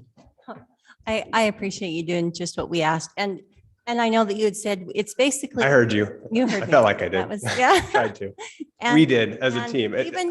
Even if the customers don't want it, they have an option. So we've done our due diligence, and it comes right down to what the people buying the homes want, obviously. But I appreciate that you gave us another option, because it's always better to have. We've just increased disparity between styles by 25% and an additional 25%. So I think that's great. Thank Well, you. I'll just say, I feel like you heard us too, as we articulated some of those points. So thank you.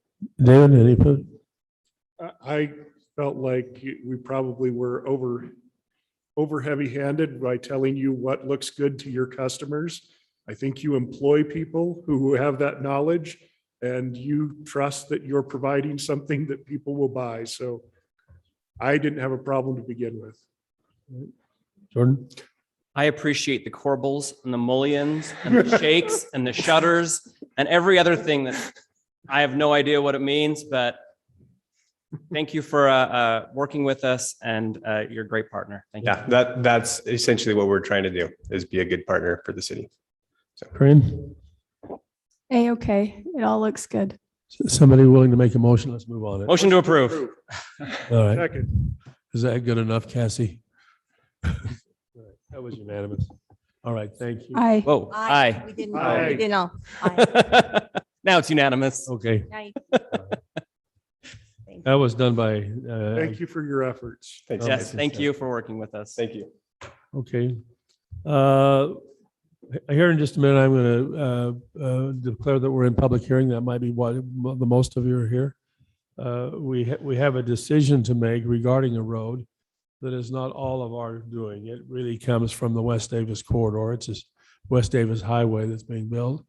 We have a problem with Bluff Road because it's going to be intersected, and it's not going to continue over Antelope Drive. So as it continues over there, initially what was going to happen is UDOT was going to put 2 dead-end cul-de-sacs on those streets, and then you would have to get your pole vault and dump clear across to Antelope if you're going to go anywhere. After some discussion with UDOT, they agreed to 2 frontage roads that would bring both of the pieces of Bluff Road back to 2500 West where there was a signal. Can we get it on the screen up here? Would that be okay? I think it'll help in our discussion. Okay. So it may not be one of the things I've heard from people is that, gosh, don't our fire department, do not our police department understand our road systems? Yeah, they do, but we have interlocal agreements with almost every other city, and they don't know Syracuse City as well as we do. So we've got to find some way to geoposition this so they can find it. So the recommendation is not to change the name of the Bluff Road, but maybe to change the names of those laterals that go to the east. I was told in one email that came to me that Bill Child was opposed to a name that I'd suggested. Talked to him less than, well, it's 8 o'clock, so at 5:30. Talked to him about 5:30 for half an hour. He told me he was flattered that we would call it the Child Lane across there, but he was willing to do whatever was best for the city. So we're here tonight in a public hearing to hear what locals have to say. I know it's a lot of work for you to change addresses and things, but we also have to consider the confusion it causes throughout the city. So have I stated that pretty well, Noah, you think? Yeah, you did great. The goal here, we want to make sure that fire can still get to the people and emergency response. And yeah, the options here are pretty simple. We don't have to change anything. We just, nothing's been decided and we just want to hear from the people. That's the important thing. There's been no decision made at all. Yeah, the other option is. I put a feeler out to Bill Child to see what he'd think. I used to go watch his dad's draft horses over there. And I love to be on his farm and I know the Childs well, and they were very honored, but they're also willing to set that aside. So if you'd like to comment that, if you'd come up here to the podium, if you'd state your name and place of residence, and we'll give you 3 minutes to address the council. Hello, my name is Rich Finger. I live at 1451 South Bluff Road, so right in the area that we're discussing. I don't see a reason why we need to change the name of the road. And I'd like to give you guys some of the discussion points for the burdens it's going to put onto us if you do decide to do that. I watched the last council meeting and I appreciate the opportunity that we had to come in and have our voice heard. I don't know if any of you guys have taken this into consideration. If somebody were to just come change the name of your road, what all you would have to change and how long it would take and the costs that would be incurred. But I just want to go over a few of those. After talking with our lawyer and everything else is going to take, we would incur approximately $1,000 worth of cost for multiple trusts and business changes, including business cards, business updates, street name indicators. We have a lot of older people on our street and they would have to update Medicare and Social Security. If you've had any experience with that, you know that they're very hard to deal with. You'd have to change schools, medical and dental offices, background security checks, which could complicate this severely. Utility and other bills, loan application confusion, because they're going to ask, how long have you lived in a location, but why did the address change?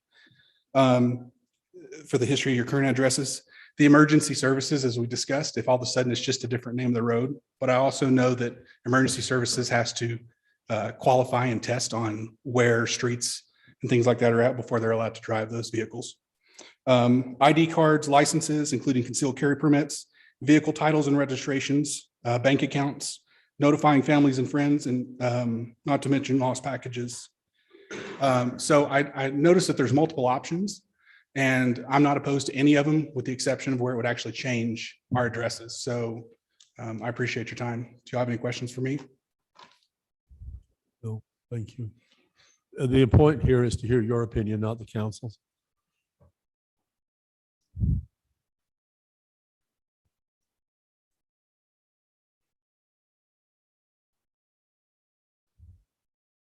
Mayor, council, excuse me, Mayor, council, three persons.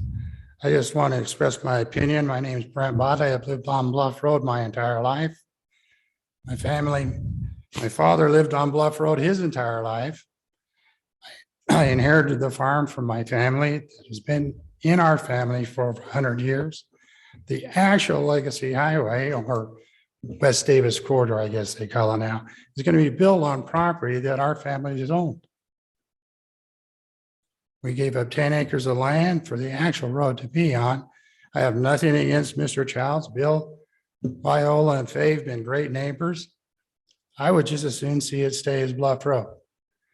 If you've ever had any dealings with UDOT or ever had your land condemned and taken from you, it's not a great experience, but we realized that it had to be done. So then they take land, 10 acres of my land on the west side of Bluff Road. It took me a year to settle with them on a fair value. I no sooner get done and then they knock on my door and they take my front yard. So I've lost land on both sides of Bluff Road. At least could I have my address? Thank you. Did they take your outhouse?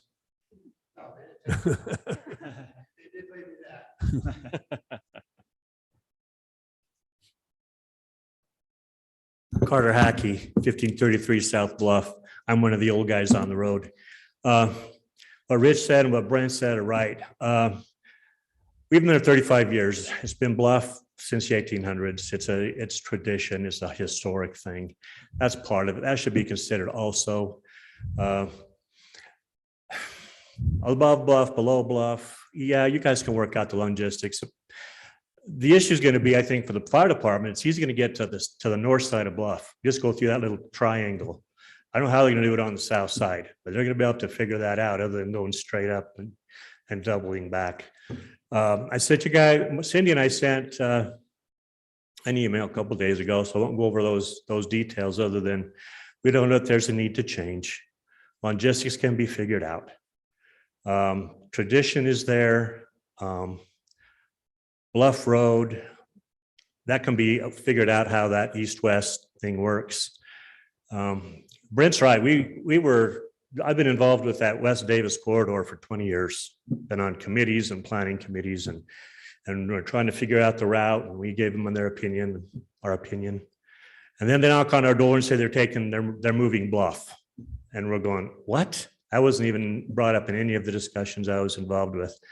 That took a couple houses, a couple of our neighbors' homes, a lot of our front yards. And as you go down there right now, it's a mud hole, and it will be for another year and a half. We're going to live with that.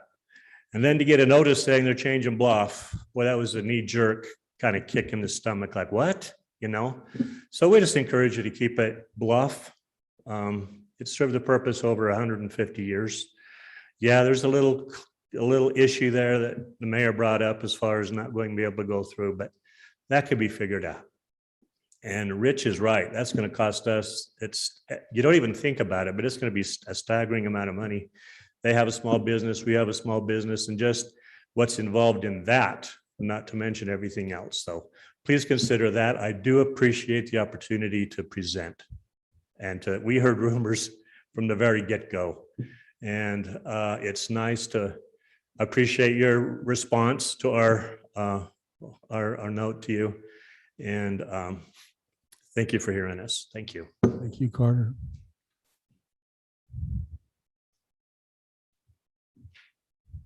Hi, Council. I'm Alan Briggs, 1275 South Bluff Road. My grandparents homesteaded there in the 1800s. I grew up there myself. My wife and I have a home there and love it. The freeway is kind of a hardship in itself. Like these guys have all said, it's just a hard blow to take. Very hard. The Bluff Road actually is in West Point as well, without a road going through. It's been that way forever. So the freeway going over it is still there. Fire department knows where we're at. I'm really opposed to changing the name for all the reasons that you've already heard. So thank you for listening. Thank you, Alan.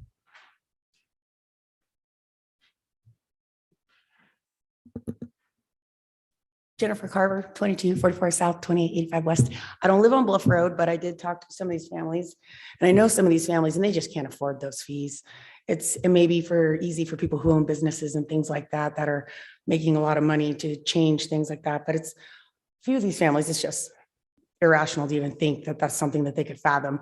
I went to the police department and the fire department both and sat down. I apologize, Chief Atkins, I didn't speak with you directly, but some of your officers, and they all said they don't really care. It's just something they're so used to that already being Bluff, that's what they're familiar with. And if it was to change, it would be one more thing they have to learn, but don't change it on their behalf because it's not really an issue for them. So your main focus should just be these folks right here. Thank you, guys.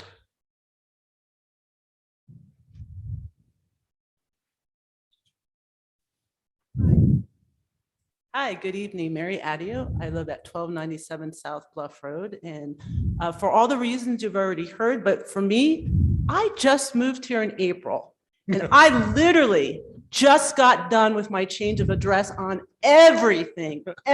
So this would be a huge inconvenience and cost to me to now go back and redo everything I just got done to establish my residence here. So I just, for your consideration. So that's, cost impact for me, my time and effort. So thank you for hearing me out. We've waited to do this because we didn't want Santa Claus to miss your house this year. Anyone else?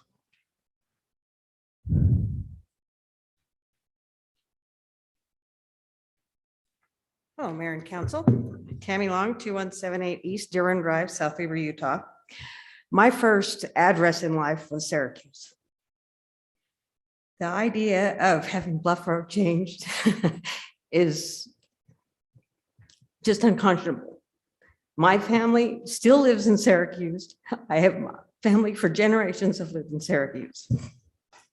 But that's, along with everything else that all these people will endure, don't do it. It's not right to them. A second idea I have is for renaming the roads. If you want to do an honorary road, what about thinking about the Antelope Frontage roads? Are they already named Antelope Frontage Road? If not, try one of those.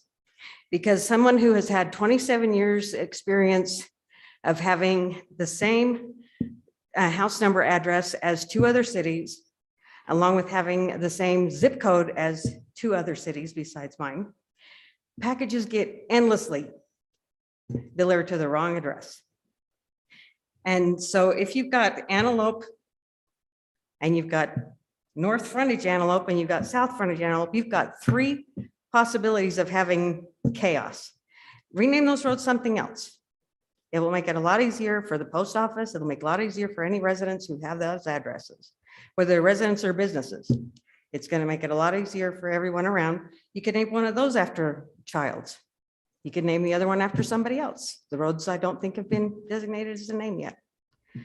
So thank you. Anyone else? Council? I just have one, well, I have several questions. What is the name of the neighborhood on the north side of the road? Do you know, Noah?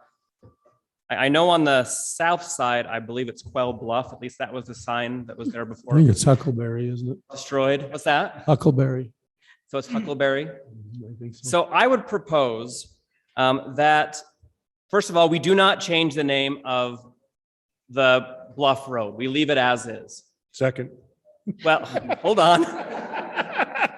But we still have to address the roads that are moving, the frontage roads. I would actually propose that we name those after the neighborhoods that they are cutting through to kind of add that heritage. So I know Quail Bluff on that side, so Huckleberry. I don't think we have a Huckleberry Road. And Quail Bluff Road, kind of honor the neighborhoods that are getting a road through them. At least might as well get it. They can get some recognition since their signs got torn down. But I would propose that where the road turns, which means no houses would be affected, we make the name change effective at that location and name them, I would say, Quail Bluff and Huckleberry for those roads. So I just want to reiterate that I strongly feel like anybody who has an address today should be able to keep their address today. Absolutely agree. There is no conflict with the addresses that we have. Right. So I think the only thing that's up for debate Is the name. is something that is net new construction Mhm. and something that hasn't been built yet, because that won't affect anybody. And if we want to talk about that part, that's fine. I don't know why we're talking about it now. That road won't exist for at least a year, but fine, whatever. But also point to, in our fair city, we have Gentile that does the exact same thing and merges with 3000, and nobody has like a fit over the fact that that road curves and becomes another road. Even Antelope isn't Antelope all the way up to 193. Yeah. Like I mean 89. Like I said in the last meeting, my parents who live in Cache Valley, they freaked out about Hillfield turning. But once they were educated, they figured it out. It was fine. It took them once, but it's fine. It's just because they're not from Davis County. So can we agree that anybody who has an address should not have to change their address? Yes. Yes. Okay. So are there any homes on? I think we've heard that before. If you have a health insurance plan, you can keep your plan. Yeah. If you have an address. I was Can we playing put on that in that. I want to be policy? careful. I wasn't claiming credit for that. I was playing on that. Okay, just making sure. I wanted to say too that we wanted to hear from the people who would be impacted, and we know how rumors go on social media, and we want it to be really clear that we said, let's hear from the people who this impacts, and the thought to change the road was brought to us. Nobody said, hey, let's change Bluff and just mess with their lives a little bit more. It was an issue that they said we might need to consider changing this. So we said, bring in the residents that are impacted by this. And so we really appreciate hearing from you. That makes it a lot easier to make a qualified and educated decision. We get lonesome in city council sometimes, so we're just happy to see you all. Merry So- Christmas. I would go so far as to say that if you're making by way of motion those name suggestions for the. I'm not set on the names, but I'm will okay make- with it and we could be done. I think it makes sense. because- Actually, I think they need to come from the streets department to us for approval. I think we wait. And they probably should review. Do they not? sure that there's not other streets by those names. So we'll just Sure. go with anybody who has an address. I mean, I saw a sign that said something different, Jordan. What's that? So, okay, so I mean, let's. we're just going on the assumption that, Brody, the process to get a street renamed. Yeah, it's an administrative process we can do internally Yeah. through CED. We would just want to check, make sure, I don't think there's another street with those names, but we'd want to confirm. Right. Okay, But I do so wanna if make That's not part of our process, then I think we're agreed. Is there a motion for A this? motion to let everyone who has their address will be retaining their address. So this is not a voting item, but I think we're all in Favor. favor. We're all unified in saying Yeah. you can keep your addresses. And Merry it Christmas. was Santa more, will find you this year and all the years going forward. and this is the best As long way as you're for good. us. This is the So- best way for us to quell your rumors is to have you come in. Mayor, just to clarify, you can vote on this if you want, but you don't have to. Oh. So. I vote we don't change their addresses. Second. All in favor. All of us. Favor, aye. And you bind a future council. No, You can't bind a future council, but you can make the decision tonight to not make a change. Move that we deny a name change. Okay. Amen. Of the existing road. Of the existing. But So future Dave, roads, give me a motion to not change the names of the bluff road. Okay, so by way of official motion that we've already made and accepted, I am going to say for the record that any existing home address along Bluff that already exists will retain its said address, and any changes that the city is forced to make will not include or be affected by any of those homes. I'll second that. There's a second. Any further Pretty discussion? definitive. All in favor? Aye. Any opposed? Official. Okay.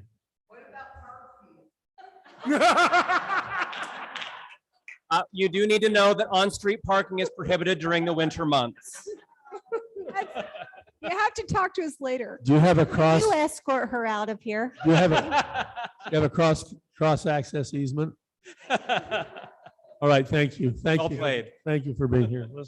Let's go on, council. We have got a lot to do. We're 2 hours. I needed that. Let's talk about opening the budget. All right, really quick, I'll just go through this. There's only a few items on this budget opening and a couple of them we've discussed. Mr. Mayor, can I, sorry to interrupt. Seth's had to take a break and I'd like one too. Could we take a brief recess? Can you make it in 5? 5. All right, 5. We're in recess. I remember recess being a lot funner when I was younger. I got a banana. Sorry, more fun, not funner. I got a banana in my office. Do you want my banana? I'll Nope. swap you your banana for your Cheetos. I brought nothing. I apologize. I have a mint in my bag if you want. I just wanted to slide. One of those awesome 3-story slides we had when we were kids. Good, how are you?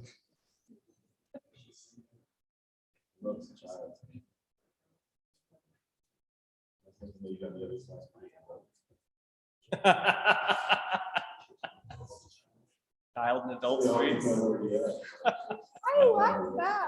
Have a little bit of humor in there. The child or mature.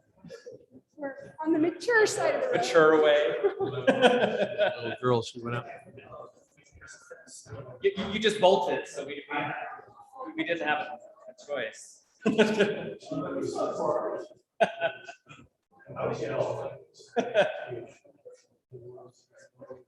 No, they'd asked.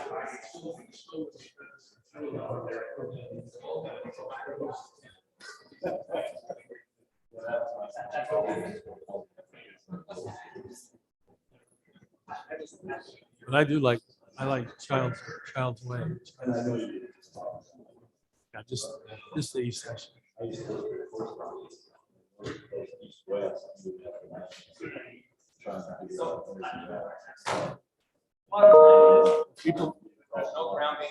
People don't understand.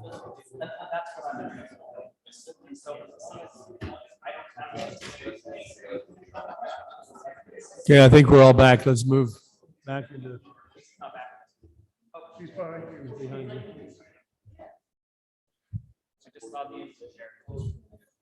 Wow, it's coming down. If I can see it from here. Oh, jeez.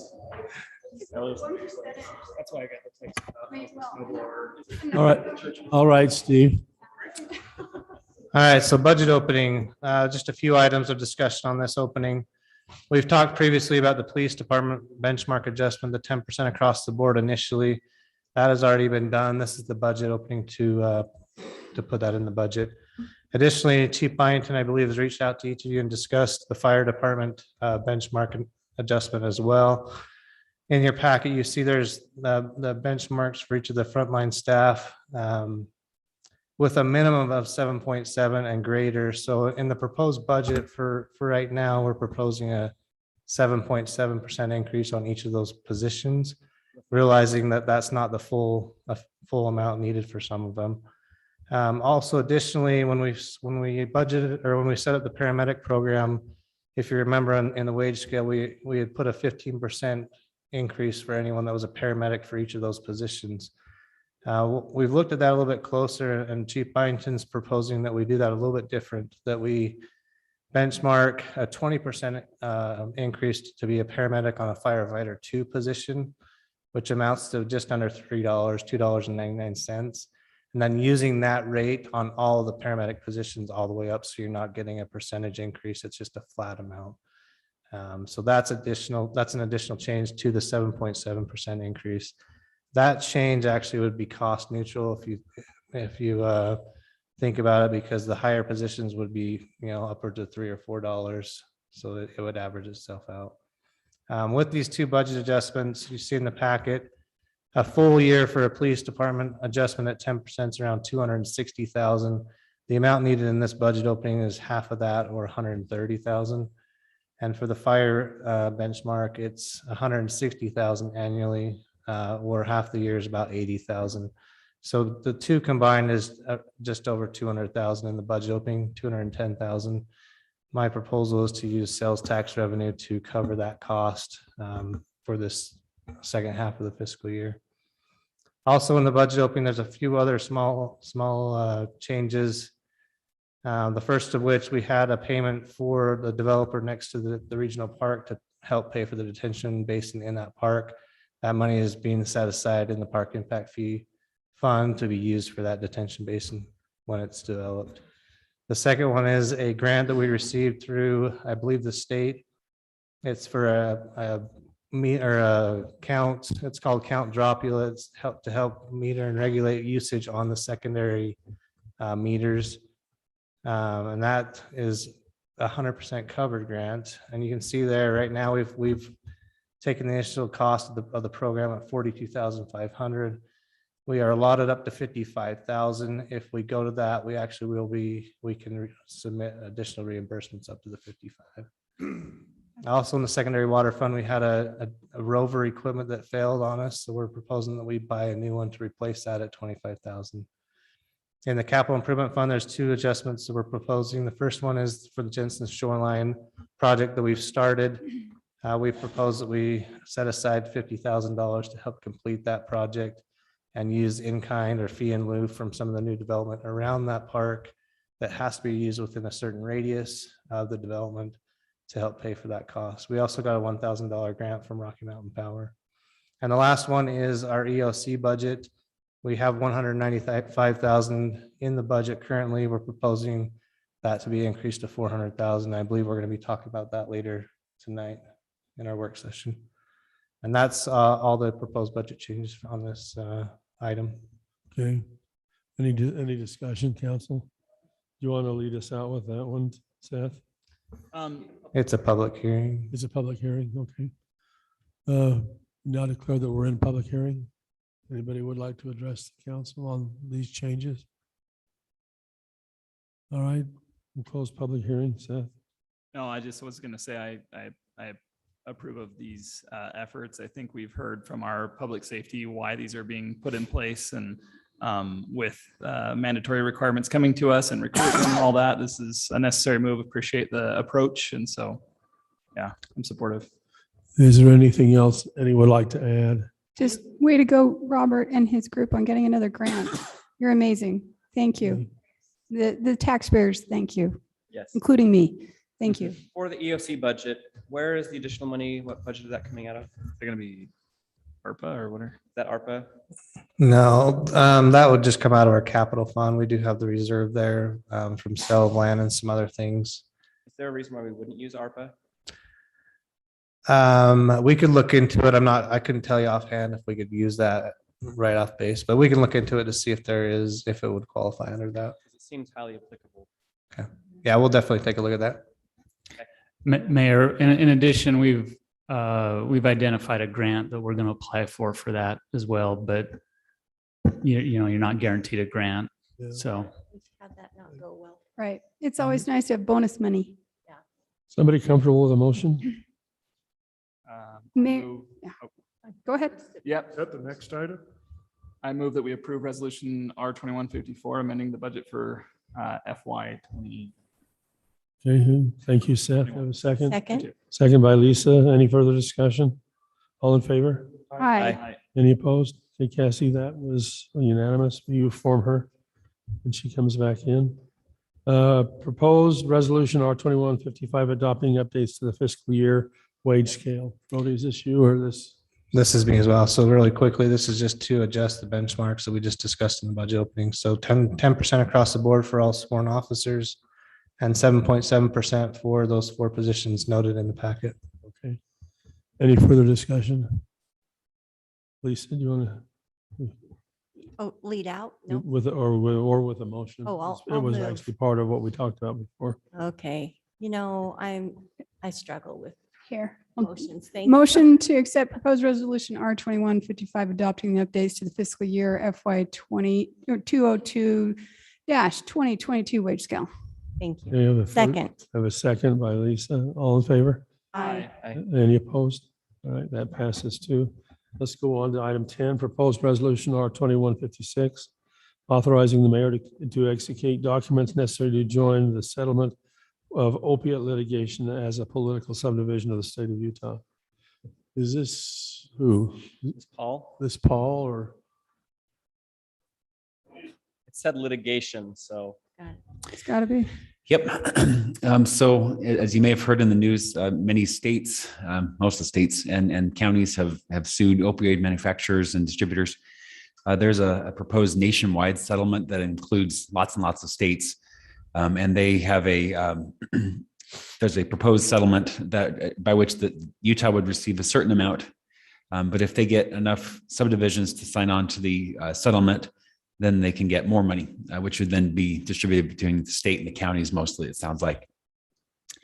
They've asked the subdivisions to review this and decide on this. The deadline under that is January 2nd. So we need to have a decision to them by January 2nd. Hopefully you read the memo that was attached to my staff report that was from ULCT. The LPC has recommended, or the governing board, I think, has recommended that cities get on board with this.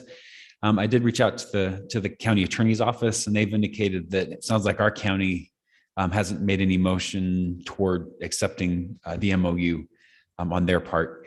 And from the reading of the memo, cities within those counties probably wouldn't be eligible to receive funds because those funds are going to go to the state and the counties. Again, they're not going to be sending any money directly to cities, except maybe through grants and things that would be administered by state and county. With this, essentially, if you approve this and we're excluded because of the county, then your decision tonight actually doesn't matter. But if the county goes along with it, or if we are included in that settlement, then that would mean that we could not participate as litigants in these lawsuits that we haven't participated in yet. And I don't think we had any plans to participate in the future. So that's kind of where we are at this point. We had a brief discussion about this, or at least I did, with Commissioner Elliott and mosquito abatement, and he is of the opinion that the county, should hold out. He believes that the settlement is incredibly low, and that if it were to go forward with a suit, or anyway, the other alternative action would be a lot more favorable to dealing with the opioid situation. And he's against moving forward. Just an FYI. COG has never discussed this that I know of. I'm just I didn't see a problem until your explanation, but based on your explanation, it seems like we don't have to act now. If we do, we limit our future choices. And even though we had no plans to act in the future, doesn't hurt us to not act now. So I'm just kind of thinking maybe we just leave it open. And even if you approve it, there's no benefit to the city either. It looks like there's a deadline though of January, Yeah, right? there's a deadline of January 2nd. Right. And under the terms, if we're not included because the county decides not to participate, then our Vote doesn't matter. participation is kind of null. So it doesn't, even if we said we're in, if the county says we're out, then we're out. Right. So, I yeah, feel like this is a we wouldn't be limited that way. vote on this. I kind of agree with you, Jordan. I don't know. So if we don't vote, we don't. Well, I also think too that we need to allow those who've looked into it more, like the county, the ability to say yay or nay. I mean, Yeah, I mean, ULCT, we have two opposing opinions. right. And no matter what we do, the only thing I can see is one of the choices limits your options. The other one doesn't benefit the city either. So But if we don't sign on, or if we do sign on and the county decides not to take it up, and Doesn't matter. and then later down the road, if we aren't even participants, are they still able to participate in litigation? The county, yeah, if Davis County doesn't sign on, they'd continue their litigation. Right. Okay. Yeah. It and wouldn't, so it wouldn't hurt us either way, then it sounds like. They believe they can get a If we much sign higher on, judgment. It wouldn't hurt. Okay. I propose we take no action. I have a motion, have a second. Can we take no action? Yeah. Yeah. Second. Okay, you have a motion and a second. I'm good. All in favor? Aye. Any opposed? Nay. Okay, that was 4-1. Can you record that for Cassie with Councilman Teague? All right, let's talk a little bit about public opinion, the public comment again. If there's anyone here who would like to address the council.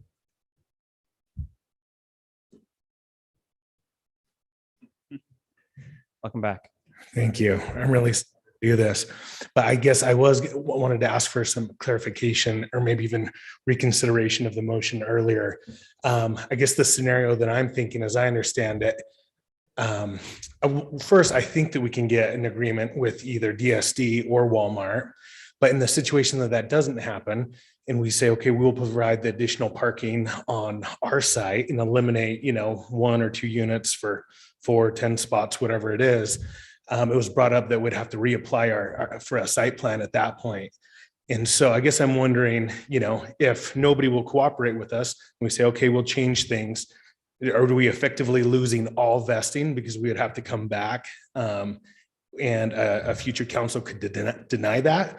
Or could it be clarified that if we add parking, as you guys have required, that effectively that change was required to the site plan, so the site plan would be approved and it wouldn't have to come back for reapproval? This is public comment. I'm asking in my comment, I guess, that you guys consider that. Anybody could make a motion to reconsider. It was your motion, Seth. So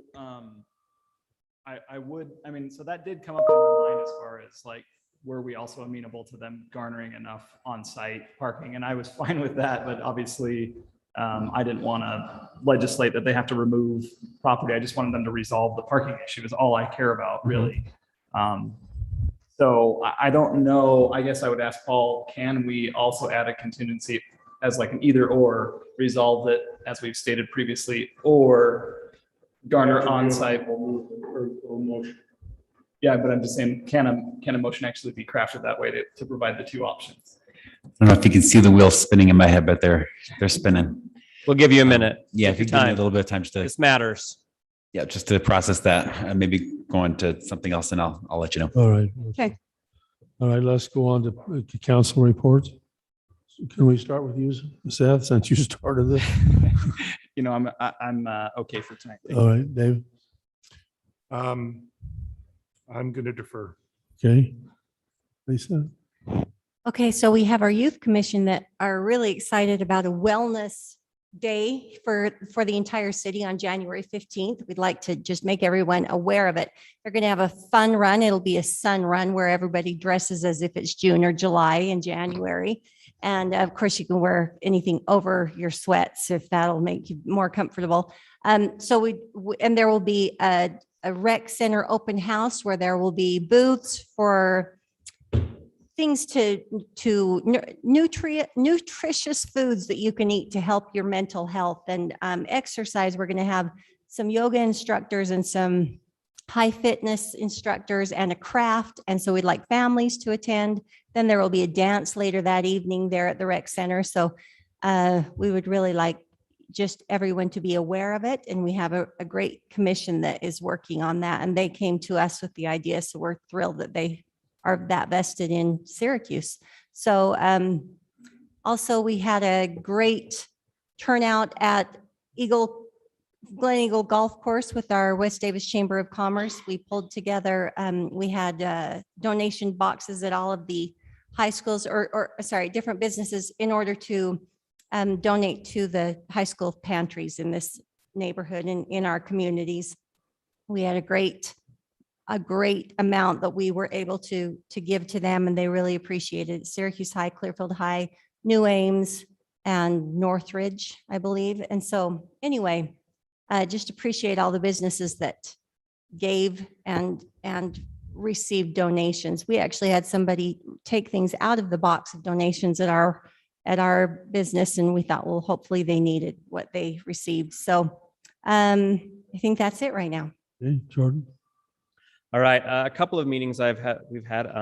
The Parks Committee met. Dave was able to come and attend as well. We talked about football leagues in Syracuse. It was actually a great discussion. We talked about the advantages and disadvantages, and I am grateful that we have so many people passionate about this in our community. It was great to see a lot of support for both leagues. After quite a discussion, the Parks Committee voted to keep our current football program. Again, this will come to you guys recommend. what's that? Recommend. Voted to recommend that we continue on with our current program. It was a 3-1 vote. Depending on if you guys want to make a move on that, but right now, so we'll have 2 leagues coexisting in Syracuse going forward. The Ute League has already created additional leagues, and we will also have the WFL, FRL, FFL, I believe. FFL, yeah. Anyway, so we will have the 2 leagues coexisting. We're going to try to see how both leagues do, and basically this gives us the option to kind of see how each league does in Syracuse, and in the future time, it leaves the council with more options to see what's going on. So these are competing organizations? No. I wouldn't call it competing. Think of it as city soccer and comp soccer. So it just gives the kids additional options of different types of leagues they can attend. One is region-based, one is city-based. I would say it's more akin to city soccer leagues and AYSO, both which are completely open, non-tryout. Sure. So better way to not that explain it. that's I'm just not to get technical, is kids are welcome in either one. Yes. There is a huge disparity in cost between the 2 leagues. Yeah. Ute League is considerably more expensive, but there are parents who are fine with that. So yeah. But yes, so just wanted to let you know about that. And then the other item is the Emergency Preparedness Committee is planning out their disaster for, not planning out a disaster. Let me say that differently. They're planning out I got to remember the words I'm supposed to use. I can't say mock disaster anymore. What is it, Patrick? An exercise to help us enhance our skills. And during that, we'll be participating in the Great Shakeout. There will be some additional criteria that we'll be distributing out. But we have 2 great committees that really think things through, and I'm proud to be a liaison to both of them. And so, yeah, you'll be getting more information on those as we move forward. Can I interrupt really quick? I'm sorry. I just realized I had told a citizen I would bring this up and maybe we can have it placed on a future agenda. He has an issue with 1000 West and talking about a speed limit decrease. So is that something we can discuss, or would it be better if he comes in here and brings up the? I do believe that that's a national standard based, and we don't really have a deciding factor in that. Set speed limits. So we might want to respond to an email by referring him to Robert, but that's set by national standards, not by us. Okay, thank you. And 1000 is actually only half our road. Yeah. and we actually have issue with it. Right. It actually creates liability if we deviate from the national. Right, standard. exactly. We don't want to get sued. You done? You good? Yeah. Okay. You're up. All right. First of all, clarification on how much mosquito abatement gets, $75 before taxes. Just FYI. Yeah, Okay. the other figures were wrong too. I don't doubt that, but anyway, in Arizona, by the way, speaking of mosquito abatement, by October 1st, they reported 200 plus cases of West Nile virus. And then by the end of November, they had 300 plus. It's actually 308. It went up by 100 in 1 month. They had 72 deaths, which is huge. It's more than California had.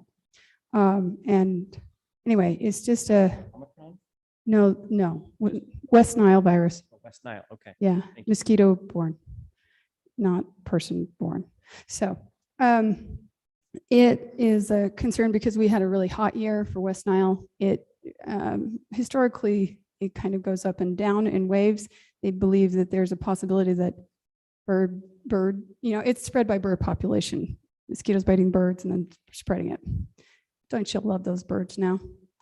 Anyway, but there is a possibility that they develop some sort of immunity, and then as the bird population ages and dies off, then it rears back up until they get that immunity again. But it is a concern because it has been increasing in Arizona sequentially, not going up and down in waves. So we're a little concerned being close to Utah being close to Arizona, excuse me. Something to watch for. Also, museum meeting today. It was really good. They are working on making some more room for their exhibits. They're trying to go through all possibilities of moving some things around. They have been selling duplicate items because like they've got like 5 butter churns. They don't need 5. So they've been selling a few of these things like on KSL just to put back into their coffers and also to make room. Because if you shuffle something someplace, everything else has to move. They're also talking about, they have now decided on 8 prominent historical sites in Syracuse that they want to gather specific information for future signage, including like QR coding and stuff. And they may be coming to the city for that in the future. They want to also have that included like with trails of historical markers and such.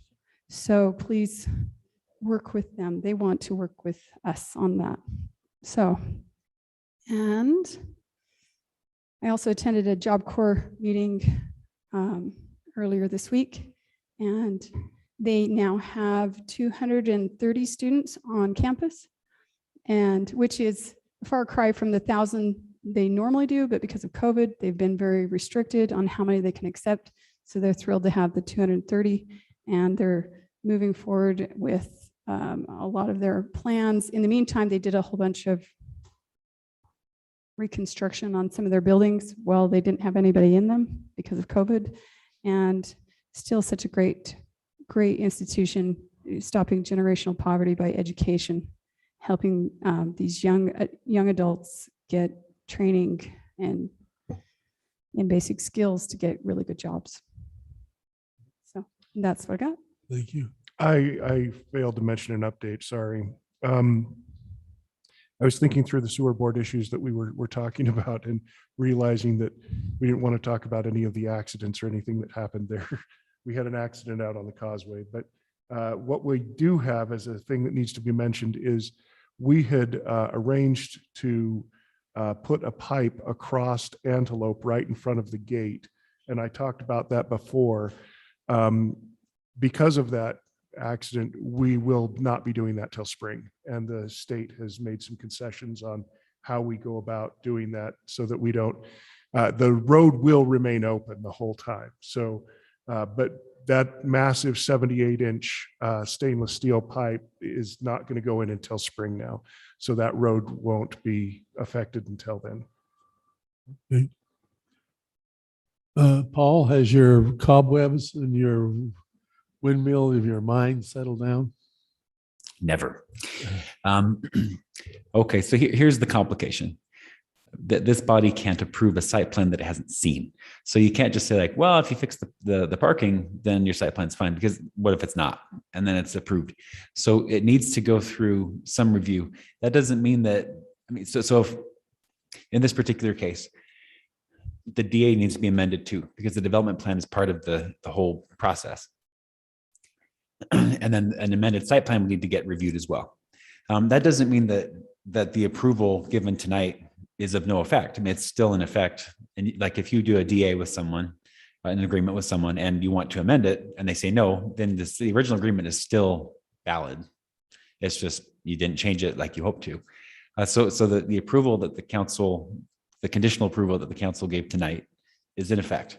And if the applicant wants to see if the DA could be amended and the site plan could be amended, and you're amenable to that, and they are too, then that can override the current approval. So I do think it would need to go through some process, but I don't think it, I mean, by virtue of them asking for a different, a change, I don't think that necessarily gets rid of vested rights. So I don't know that there would need to be a change to the motion tonight, because what's been, the conditional approval is in effect. And if there's a proposed change to it, that, you can informally say, we'll be open to that. We'd like to hear what you have to say, but we need to see it. We can't just say, yeah, the site plan's fine. We got to see it. I mean, it could be that it's not compliant with code, and that just isn't something we can do without seeing the plan. If that makes sense. I agree. Okay. That answer your question? Okay. I don't have much. Just would like to thank this body for working with me. I know I'm not the smartest cookie at the table, but I really have appreciate all of you. I've learned a little of something from every one of you. I'm going to really miss Corinne. She's become my baby sister, and like you said, Josh, she is really brilliant, and so on behalf of a very grateful family, we're very grateful for the Syracuse family. What we need to remember is that life goes on in all of our families. You know, my wife had surgery on her shoulder back about 3 weeks ago, and she's been in a rehab center now for about 4 weeks, and I've been batching it with our dog. Not a good thing. I now do all the laundry and wash the dog and wash the dishes. But today we also had an experience that is a little painful. My wife, her older brother, collapsed in a Walmart store yesterday with cardiac arrest and died today. So it's helped me to understand that in everyone's lives, even those people who get up and leave because they were grateful they didn't get a name change on their street, some of the people in the city are sad tonight because of what goes on. And isn't it wonderful they have the city services to be able to fall back on? And by the way, Robert, you better get busy. It's really snowing out there. Oh, Dave brought that up, and it's really coming down. Rhoda, do you have anything? Manager's report was sent out earlier. I hope you got a copy of that. If you have any problems opening that, let me know. I had anticipated any questions on the benchmarking for police. I sent out an email right before the meeting. I can discuss with you individually if you like. If you don't, obviously you didn't need any clarification on there. So I don't have any further comments. Then let's adjourn. Let's take a 5-minute recess, and we'll re-adjourn in the large conference room, and then from there we'll adjourn this meeting. Mayor, can you call for a motion to adjourn? I'll make a motion to adjourn. second. All in favor? Aye. Any opposed? We can't adjourn from that meeting, Cassie? We can't adjourn from the work session, just recess here? Oh, is it? Okay.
but that would be a no-brainer because everybody would use it. It would drive traffic. It brings other things.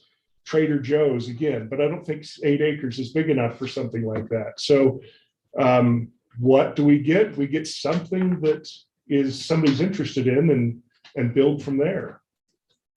But we have to wait for that company to come in or a franchise owner or somebody to approach us and say, we want to build something.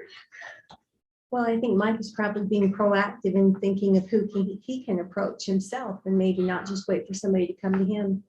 But I don't know what the best use is because we haven't, I'm just not going to be an impeder for it. So if you bring something to us that's viable and that you feel can be successful and help the citizens of Syracuse and help our bottom line to pay for infrastructure and all the services we render, I'd love to look at it, but I don't have anything besides maybe a Dr. John's that I would be opposing.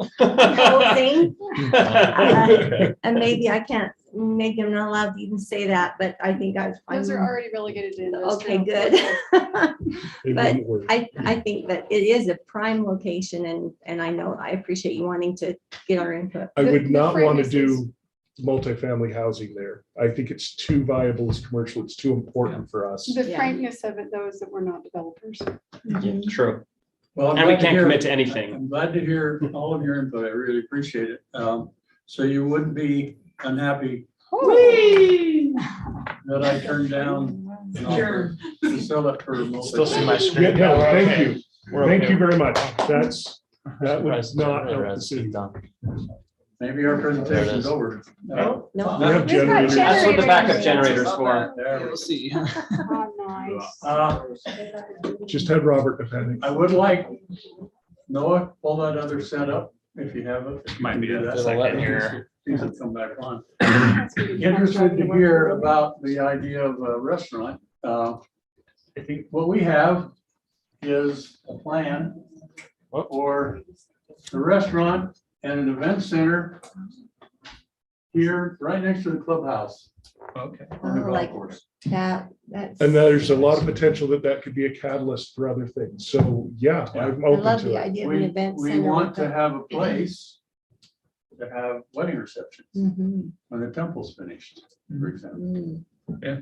We talked to other golf courses in northern Utah. Some of them with a similar facility have as many as 250 weddings a year there. Plus, it would enhance the golf tournament banquets. My plan is to have, could you go down to, this is, let me see what level we're at here. That's the ground floor. That's the ground floor. Okay, this would be the restaurant, full service restaurant. Kitchen, seating, elevator. And we'd have outdoor seating on the back side of it. We're planning to do some Is this beautification. currently your clubhouse? No, No, this is side, the west the side, side okay. of it. This is- Yeah, there's the clubhouse right there. Right here. Okay. So we would connect the two so that people could go from here to that building for a golf tournament banquet, for example.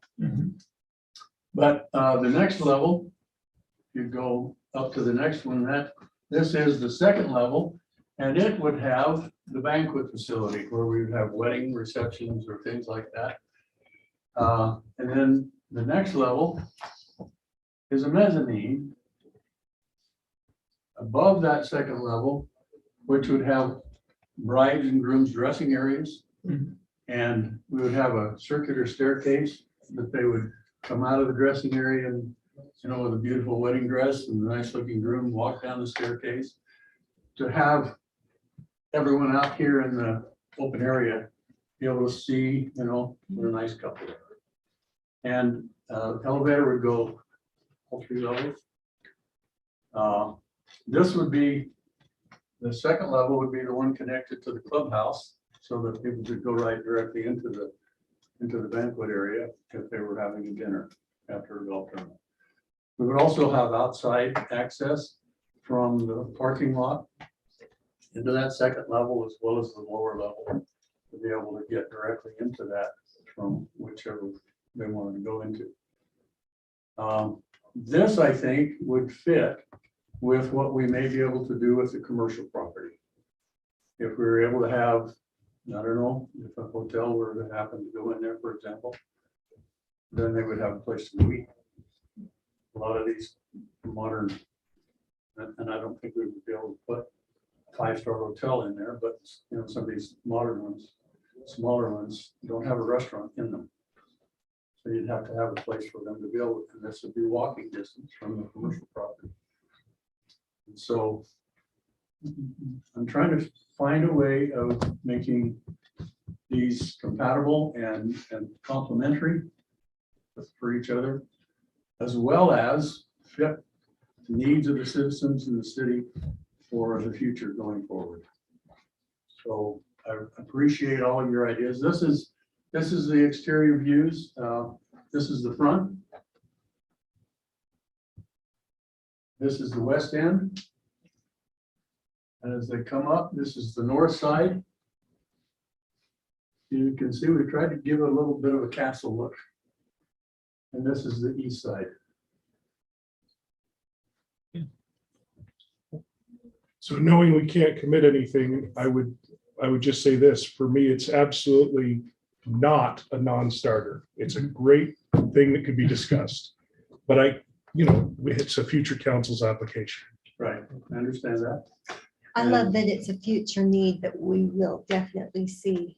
And I think it can And sustain that's good itself. planning. Yep. And this use would be permitted under the current zoning, so they'd just be going straight to a site plan, which is. I love when people build stuff that we plan. That we plan for. Yeah. There's nothing wrong with that. It's not even a council thing. You might want to consider the height restrictions and 3 stories and all I was Unless they particularly deny it, interested then in they- making sure that I wasn't thinking of anything that was not going to be compatible, that we would, come in and have the conflicts that you sometimes have. Corinne made a good point. Is Three the story. the height's fine, right? We've I mean, had to if we had change something that like because we this. have a temple now. Well, that's So one of the reasons I have Kelly involved, being on the architectural review committee. He's familiar with all of them. I am Kelly, so I'm the architect. I live here in Syracuse as well. And I do serve on the architectural review committee. The current zone says that you're limited to 35 foot. And that in the architectural community is debated all the time. Is that midpoint of the roof, like the building code says? Is it the ridge of the roof? Is that the edge of the roof? So we are a tall building. And that may be a condition that we're asking for in order to get that third level where the bride and groom or whoever can get ready for the event and make an entrance into the banquet hall. So we've talked about the fact that we would put significant outdoor lighting on this. It would be very visible from the new highway and the interchange. It would attract people to see, what is that? I think being taller helps. Yeah. Well, and we know that road is high, so, and all that area is kind of lifted up, so that's, yeah. Yeah, once you make an application, they would go over all of the coding and ordinances but. Do we have a lodging tax in Syracuse now?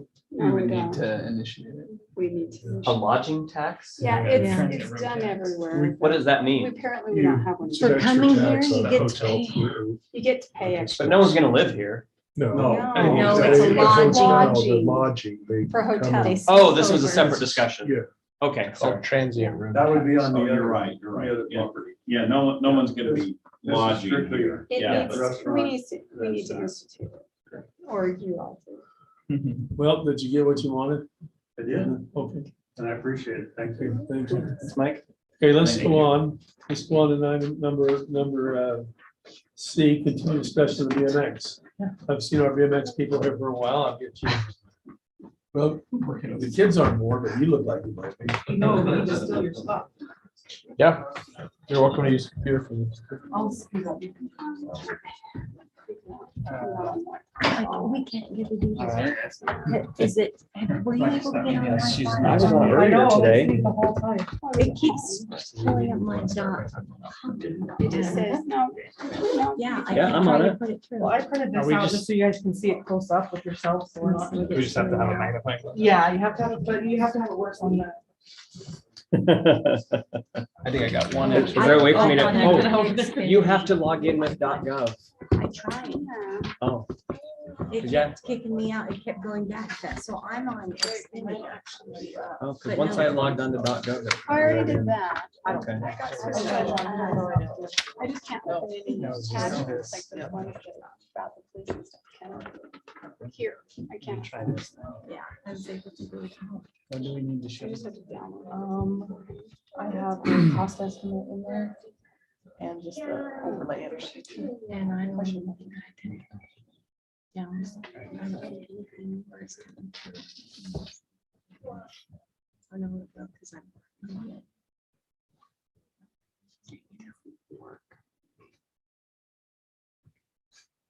Yeah, the last. I'm getting there. No, sorry, I'll do my next. Hey, guys. Did that last meeting. If it was, you passed, you nailed it. The lights are back on. Generators. Okay. You guys have discussed this a lot. So you guys know, what you asked for us last time is to bring back a more broken down cost estimate. So that's what we did. So you can see which funds it would come out of. One of the things that changed is Brody was able to meet with Randy Jeffries. And he said anywhere 100,000 to 150,000 per acre. So we obviously put in the highest because then we're prepared. So that's what's changed on there. And then For the purchase. for the purchase of the land, yeah. And then just showing you that the site improvements, they know that everything's not gonna be able to come right at once. So there's, you know, like over $500,000 that could be at a later time, which would be the restrooms, lighting, and the parking lot. Although, if you see, we've kind of put the conceptual design in there, just so that you guys can see the layout, that things could fit. Yeah. That we're thinking about the equestrian park also. Yeah. You see there's parking there, that little square in between there showing that there's enough room for a warm-up arena. Oh. Oh, is that what that is? Yeah, Okay. and that could be adjusted, and then off to the side of, Because the equestrian people were asking for that. yeah, they were asking for, you know, a place, and that, and obviously that can all be shifted down and around, that's just a placing. If you look to the east of it, have it, you can, that's where the pump track can go eventually, if you guys want that. Where? Like, just right off of that side right there in that little kind of Okay. triangle area, Yeah. there's Okay. all that room, because you guys know that's portable, so it can Yep. be at any kind of Yep. different direction. We also included the MOU, just so that you guys would understand what we're responsible for and what they're responsible for. But it's obviously just a draft, and like what we hear from you guys tonight, we'll adjust that for if you're willing to vote on that in January, because we obviously have the land mitigation that we have to worry about. And like Zach had said before, you know, if there's a commitment that this is where we're gonna go, they're okay with waiting until all that, you know, comes to fruition. But they, What are you representing with the squares towards the bottom end of the drawing those, that look like stalls for semi trucks? yeah. Those are they're trailers. For horse. Oh, they are Or for horse trailers So, or. I just wanted to Or make for sure. trailers, That was my for guess, because it could RVs, be there's either things that are one. coming, yeah, just Our- enough space. Okay, so they are extended Yeah, parking. we talked with, Because when I look at the other parking, I'm like, it's not the Yeah. same. that's what, and Brian talked with Ryan Mills, because he's also part of the equestrian group, and he said that to have the road millings down is better for the horses all the way around, so that's where we would keep that, and then we'd have the shared parking, and then you see the green with the restroom there. Okay. So that's where it's shared, you can see it's shared between the two. So just, I mean, I know this is very preliminary, but it appears to me like we have some space above the warm-up arena, Mhm. what would we do with that?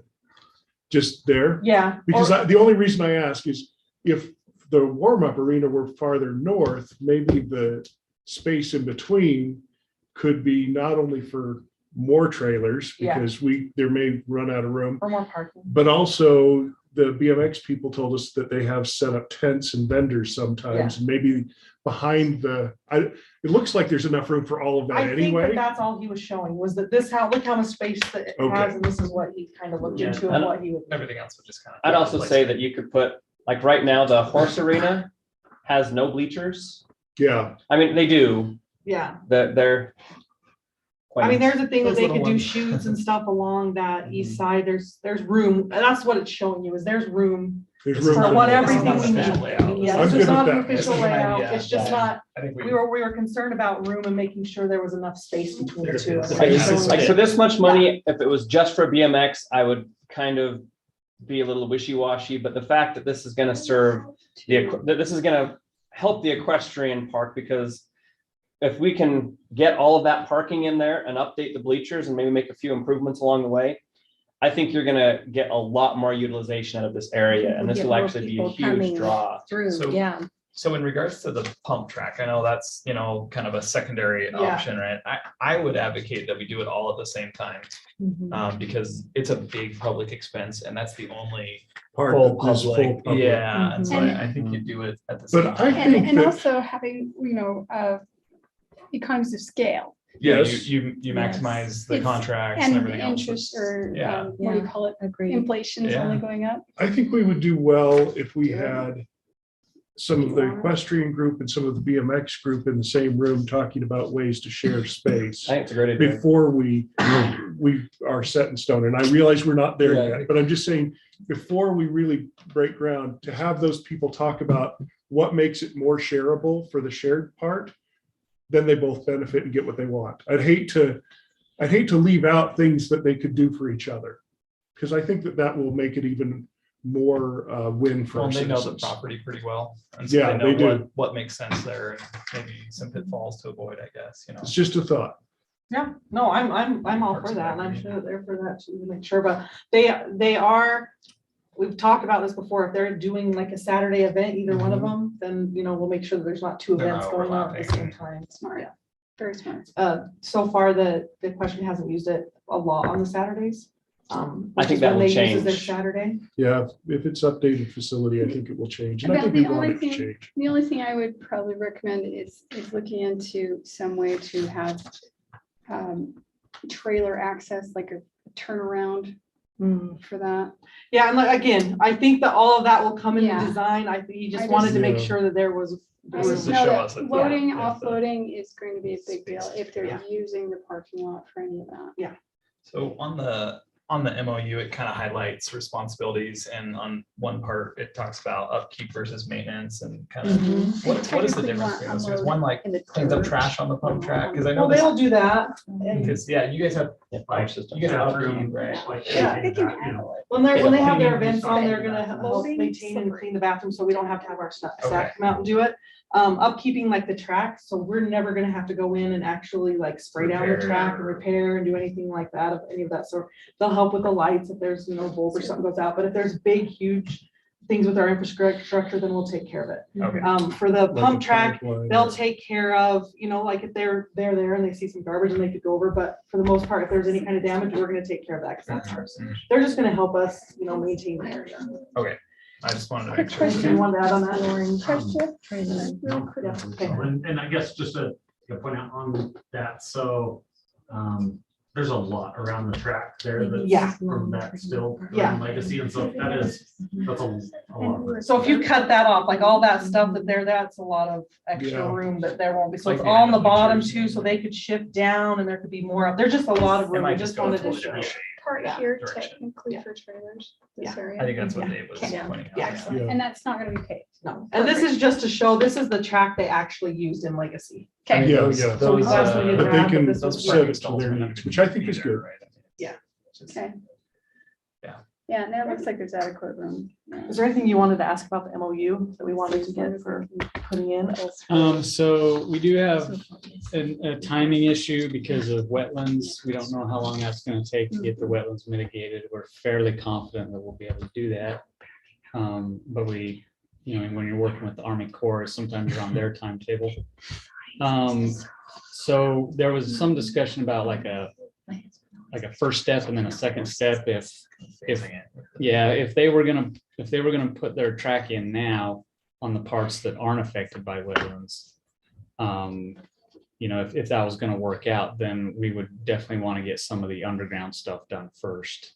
So I don't know if we can makes clarify sense. that in the MOU, Like I guess is what I'm subs and- saying. Yeah. Okay, yeah, plumbing and. Yeah. Do you know where the wetlands are?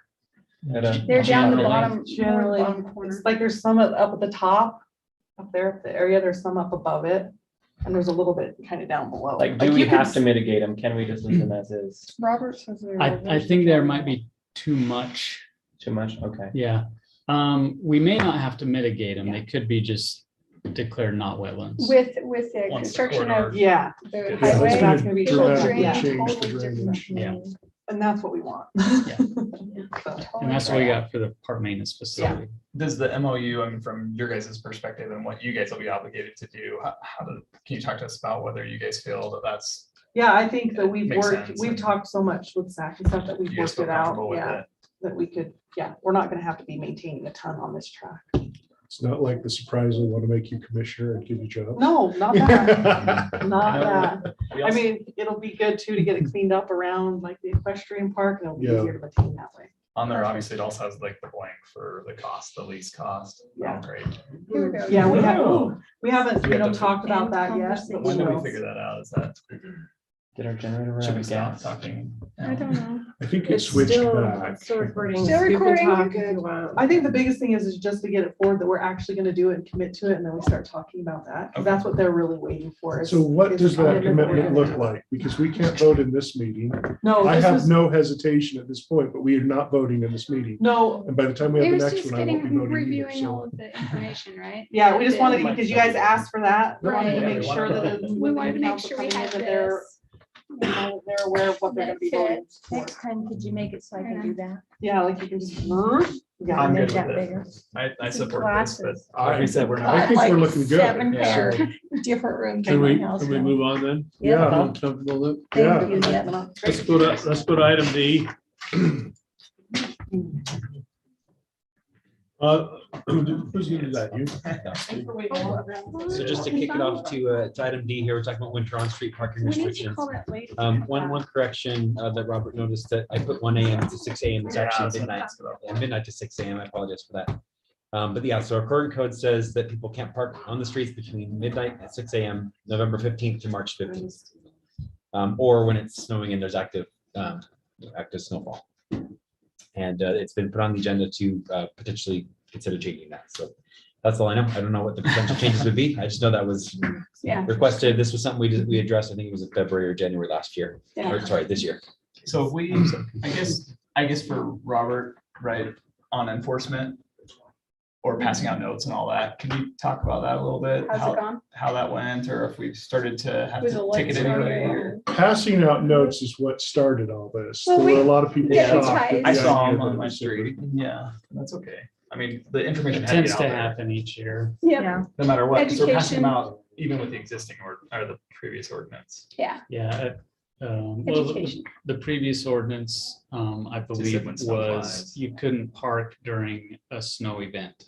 Right. And And it got expanded Pretty hard to to, wake people up ordering if they one. come out Yeah. and move This their dang is- car. and this is different. But the biggest issue that we had was we used that as a solution for some really serious infractions with a neighborhood, a particular neighborhood. But Well, I go, was just trying to solve winter parking. But Well, it- that was the impetus for it, though, was the And doesn't it conversation from the neighborhood. help Yeah. with insurance costs though for our plows and. Have we heard reducing anything our back from those costs? neighbors? So I guess who requested this be on the agenda? I would actually, imagine. there were some citizens that requested that we talk Okay. about this because their understanding is that the update causes some concerns for things like, specifically, they were thinking, well, what happens when I have a holiday birthday party or a holiday party? That's And- overnight? Well, that's past just this midnight. past midnight. Okay. That's And why we so said now 1 I'm AM to 6. illegal. That's why we went to 1 AM though. So the ordinance does say midnight. This was an error. Does say Oh, midnight. our- I was gonna say, I I was thought it said wondering. I was midnight, wondering. yeah. And then we also talked about back Thought it then, was the, one. you know, what I are we remember doing in those discussing instances it. of like New Year's and stuff like that. The hard part I have is we can't just like selectively No. apply. I agree. So And I don't think we're like trying to send out police go, No, we get talked about, we wanted to have a everybody tool in our tool happening belt if there here. was bad behavior or people who aren't Mhm. following, but And we took it from other cities. But why did we send out notices that started everybody concerned that we were going to ticket if we really are only concerned about snowstorms?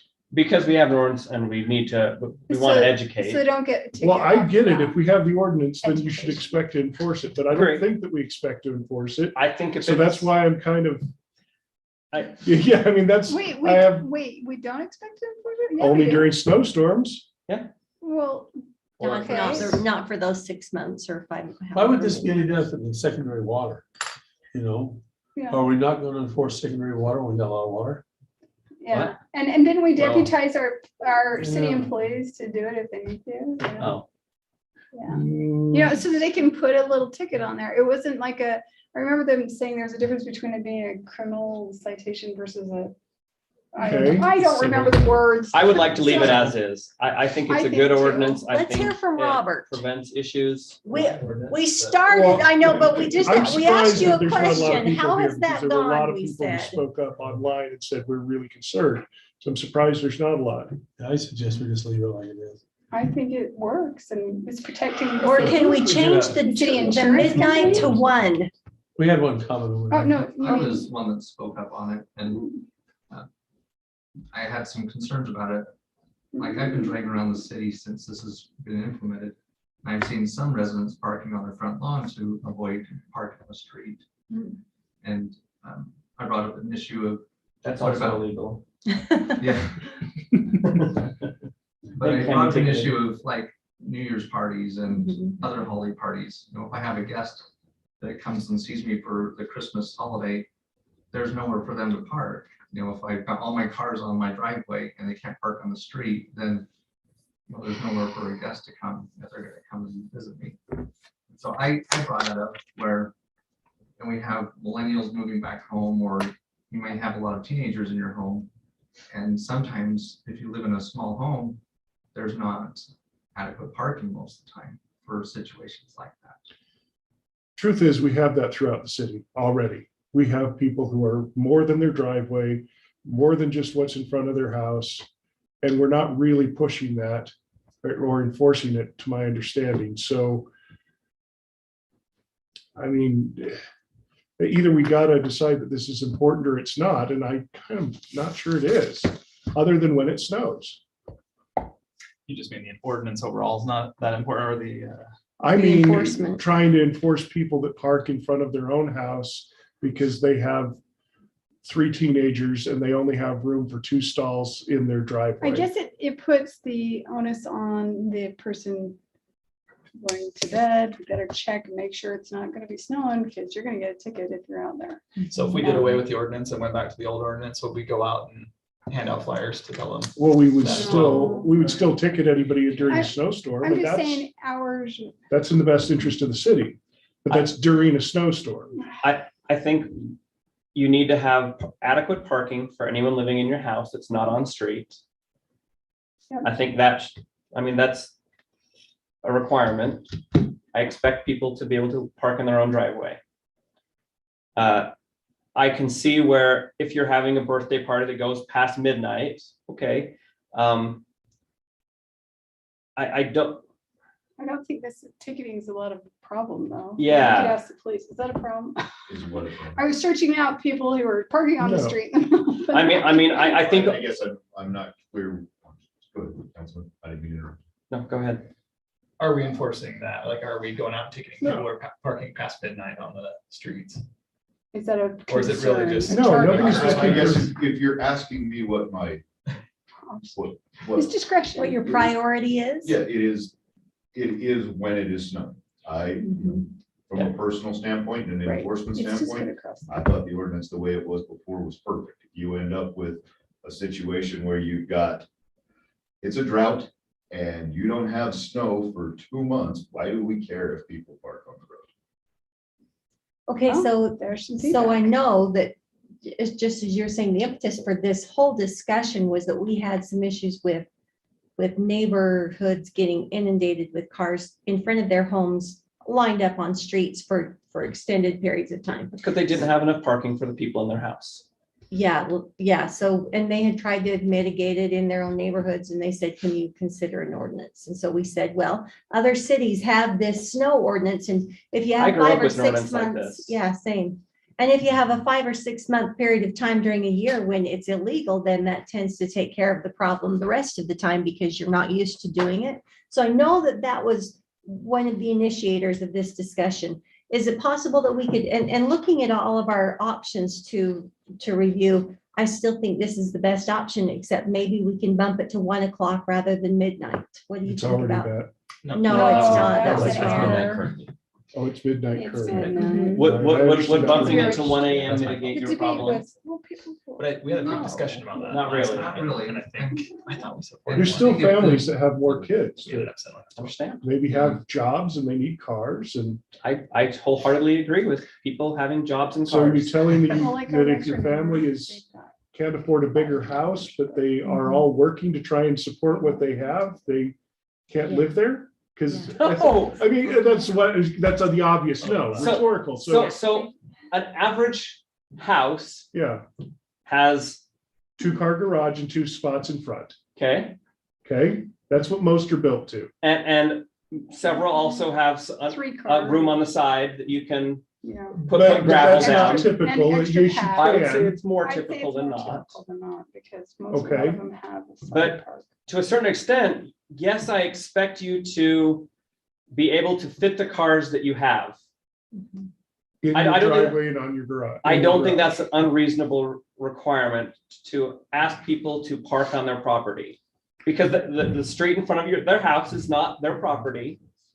Okay, so let's play this out just a little bit, because then we got pictures of somebody who decided to just park in their side yard on grass. Okay, And that was a complaint because they're off the street, but now they're kind of at the side of your house and. gravel is cheap. Well, All you have to do is put gravel down and suddenly that's legal. the thing, a Okay, lot of times parking on the street, people want it to be, only people who are visiting me get to park in front of the street. Well, it's a public street, so I'm just, We did this Patient discussion tolerant. last year. We haven't worked through a whole year. That's kind of what I was thinking too. Maybe we let I it. think it would be wise just to let it sit what it is and see what happens. But if we were to make any alteration, I would consider moving it to a later To the 1 time. o'clock or Yeah. 2 o'clock. Just my thoughts. Just because we have existing holidays that don't even kick off till midnight. well, I and feel as like the temperatures impetus drop, for it making the turns into change snow. was other issues. It was Right. like people parking work trucks in front of other people's houses and Right. leaving So them there. let me ask a different Trailers question. and- And I don't want to use this to solve that. So- And that's Because, what we did. Robert, that's what we did. Yeah. Have your snowplow drivers seen fewer cars on the road during snowstorms? Have they been out? Does there? this happen? That Does it- one The first- snowstorm we second had, one, Yeah, Friday was the first one, and that was just a small skiff, but there were hundreds of cars parked on roads that didn't change. And then this is our second one, so. So nobody moved their cars. I say we let it play No. out. They'll learn quick. So I actually think you need this ordinance to make it safer for our truck drivers, our Yeah, plow you drivers. do. Well, it sounds like. the Because ordinance people prior aren't to that checking would have before they go to been bed. effective, And if too. you just make a blanket statement that says, hey, you really need to get off the roads during the winter months because all snows, every snowstorm is not forecast accurately. I think this just makes it a safer environment for our snowplow drivers. And I also think it solves other issues that allow things to make neighbors better neighbors. From a, and I think Robert can speak to this from an enforcement standpoint. So the previous ordinance was you get ticketed during a snow event, right? There are some logistical issues with that of having people available to hand out tickets. Right. The police are available when they're available. If there's a car accident, Right, they're not going to be okay. handing out tickets for parking. Do you ever have accidents during snowstorms? They only hit On occasion, Only the light bulbs. but what the blanket ordinance for the whole winter does, and I'm not sure you want this, but what it does do is it allows the city to give out those tickets anytime. anytime. Well, yeah, even if it's, It's not So, arbitrary. so we could change it to say enforceable during snowstorms, you know, maybe. So Or the we week say- prior. So we say, take off. No, I just mean, why, because then it's up to them if they're going to be on the road. Of course, then that undoes the whole point of what we were trying to do, which was clear out the If streets. it's just enforceable, then let's just go back to the old You, ordinance. you could say if there's just like snow in the forecast in the next 7 days or something like that, because then, you know, enforcement could get out. Loose. But then you're gonna say which forecast and et cetera, Yeah. So just National Weather National Service. Weather Service. okay. I would say leave it as is. That's where I'm going here. What I was gonna say is it gives enforcement to go out like 2 or 3 days before the storm is supposed to come, which is better than nothing. I'm teaching my daughter to drive. I also think it's safer for the cars on the side of the roads to be off the road than have a new teenage driver zipping down the right road in a snowstorm. Ways are multiple. So it's to help prevent damage to cars as well, Garrett, were you gonna? including from snow plows that have to go around them. Yeah. You gonna say something? Yeah, my husband got a great ticket sliding through very, very slowly. Ma- Black Garrett ice. has some- Slid Garrett, right you have some into a car. It It's was mostly hard. just a clarification piece of it. So the way the ordinance is now, without worrying about the specifics, that you have a date on the front end where it has an entry to the being illegal. You have a date on the end where it's no longer illegal. And during the times when it's illegal, if it's not snowing, it's illegal to park on the road between, as you were just talking about, let's move it to 2 a.m. So now you're talking about from 2 to 6 a.m. that you're worried about somebody being parked on the street when it's not snowing. Is that correct? Yeah, it's I guess we could do getting a 3 a.m. little. I'm just throwing that out. I mean, if that's Yeah. if that's the gist of it, Yeah, it's and not remember- snowing for that time, but we're, Do the math on problem this. is between, the focus of it becomes between 2 and 6 a.m. So Well, it still says from 12 to 6 or when it's absolutely. When actively it's snowing. And that's what I'm saying. So when it's snowing, that was the same as what the ordinance used to be. But now we've designated between the hours of 2 and 6 are a problem. People are probably more annoyed with the opposite hours, the hours where people are parking in front of your house all day long, not all night, would be my guess. I You know what I just wanna mean? make sure I was Maybe clear. the ordinance Then is- Change it. maybe we. Leave it. Change it, Leave it for the change season. it. Leave it for now. Leave it. Okay, let's move on. Okay. We're sorry, we know it's an issue. Who do I- Unfortunately, it's a domino for everything I else. think Yeah. So We'll find out maybe, next year. maybe after a full year, we can revisit. Disaster We have found other places before this started, the winter park was tricky, so they've only been parking between each other on home. Okay, well, that's good. So maybe it was accomplished and we can revisit this. And we can all say, we don't have to do this anymore. Yeah, okay. I think I Come back after There's a car the year hanging in mark the and linear we'll park. revisit. Thank you. But thanks for bringing it up. I think it's good to Yes. discuss these I can things. understand the annoyance. Okay, disaster preparedness. Okay, this item is the Davis County Pre-Disaster Mitigation Plan. The way this works is all of the cities sort of join on to one countywide plan. And then it counts towards for FEMA, which is typically a prerequisite to receiving any grants from FEMA. And so the county leads the process. And that's what they've done. And what we've got here tonight is a review. So it's been through the disaster prep committee. And they had a couple of comments, which was in your packet. There was a little bit of a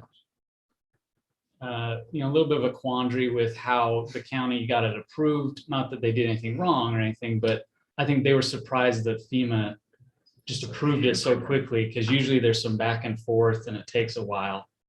They submitted a draft early on and they got it back and said, yeah, it's approved. It's good. And so we were kind of caught off guard a little bit that we hadn't gone through our full process with the review with the council. I think we can get around that. So if there's any changes you want to make to the plan, minor ones are fine. Anything that's major, that's really not defined, but if it seems major, my recommendation at this point is let's just incorporate it into our budget or somehow to get those improvements done. It's the same effect anyway. And we don't have to deal with the whole process of adopting our own pre-disaster mitigation plan. I thought we already have one. Smart. We do have one. This is an update. Yeah. So we took the one that the city had, it was like 110 pages and replaced it with like an 8-page document. So no, that you might be thinking the emergency operations plan. Maybe that's what I'm thinking of. Yeah, so this is the last updated one is a countywide one, which is 2016, and it is very similar to this 8 pages. Okay. There's other material in the full plan that also applies. Are we going to be up? I know Aaron was working really hard on updating that as well. Is that also going to be the emergency operations plan? Yeah, you'll see that probably January or February. Yep. All right. I thank you for that clarification. Yep. I mean, it's such a small portion here. I would support leaving it as is, not requiring a FEMA review or whatever it would take to get back Yeah. Agreed. to do this again. Seriously. And Yeah. just incorporating a budget, Go on. especially if we have our own really It's well done for needed being quick. EOP. Okay, let's do EOC. Okay. All right, so I just want to get this in front of your eyes before we go send out the RFP and see if there's any questions really. That's really all this is for. We're gonna put this out for design services. The process that we just went through with the park maintenance facility, I think is much better than have us, even though we went out and toured emergency operations centers and got really good ideas, turning that into an actual design or handing it over to a contractor to do a design build, I don't think is going to be the best for the city. I think it's best to get the detailed, someone who's designed these things before and can get the details down right, because we get one shot really. Yeah, So for sure. I just hired an architect to just redo a couple of rooms, and she thought of things I wouldn't have. And my contractor said, get her to do it because I don't want to worry about those details on my own. I'm just- And you're good with that designers. stuff. like, yeah, and I don't know how to they're do good it. at building. Yeah, they'll have suggestions. but not- I think that's great. Also, this was built to be a fire station. I remember, I mean, right, or was it a combination? It was everything. It was all the stuff. It was City city Hall. council room. Yeah. It's the city hall. Yep, and so I think it's important for us to move along with what our needs are and get it right, so, yeah. I'd say it's going out the 16th or what was the date? Yeah, those dates aren't set in stone, Okay. though they might be adjusted a little, but it's the general timeframe. So if we're good with it, it gets posted. Yeah. In the next. Yeah, so it's Yep. that whole end, the south end. Plus a little- Hey, is we good? Yeah, yeah, Yeah. Good talk a little bit. Are we going to have, consent. will this be the same thing as, are you going to put together, I guess, I was gonna are ask. we going to do like a committee Yeah, that's part of to the memo. review that? Yeah, That's so, what Jordan should. yeah, we would probably want a committee to do a review of selection of the architect, and then a committee Nice. to, if you want one, you don't have to have one, to actually help with the design. It's up to you. Do you want to sign those, Dave? Not tonight. You can. Not tonight. You have some transfers too, don't you, Seth? Yeah, a little bit. Yeah, it doesn't have to be tonight, Yeah, but I if, prefer to wait and let the new people here. I like it. So, Okay, stand adjourned. Let's go home. One more Is time. it- is it out? Is it out in the city still? It's flickering, so that's what's Oh, going on. hi. You good?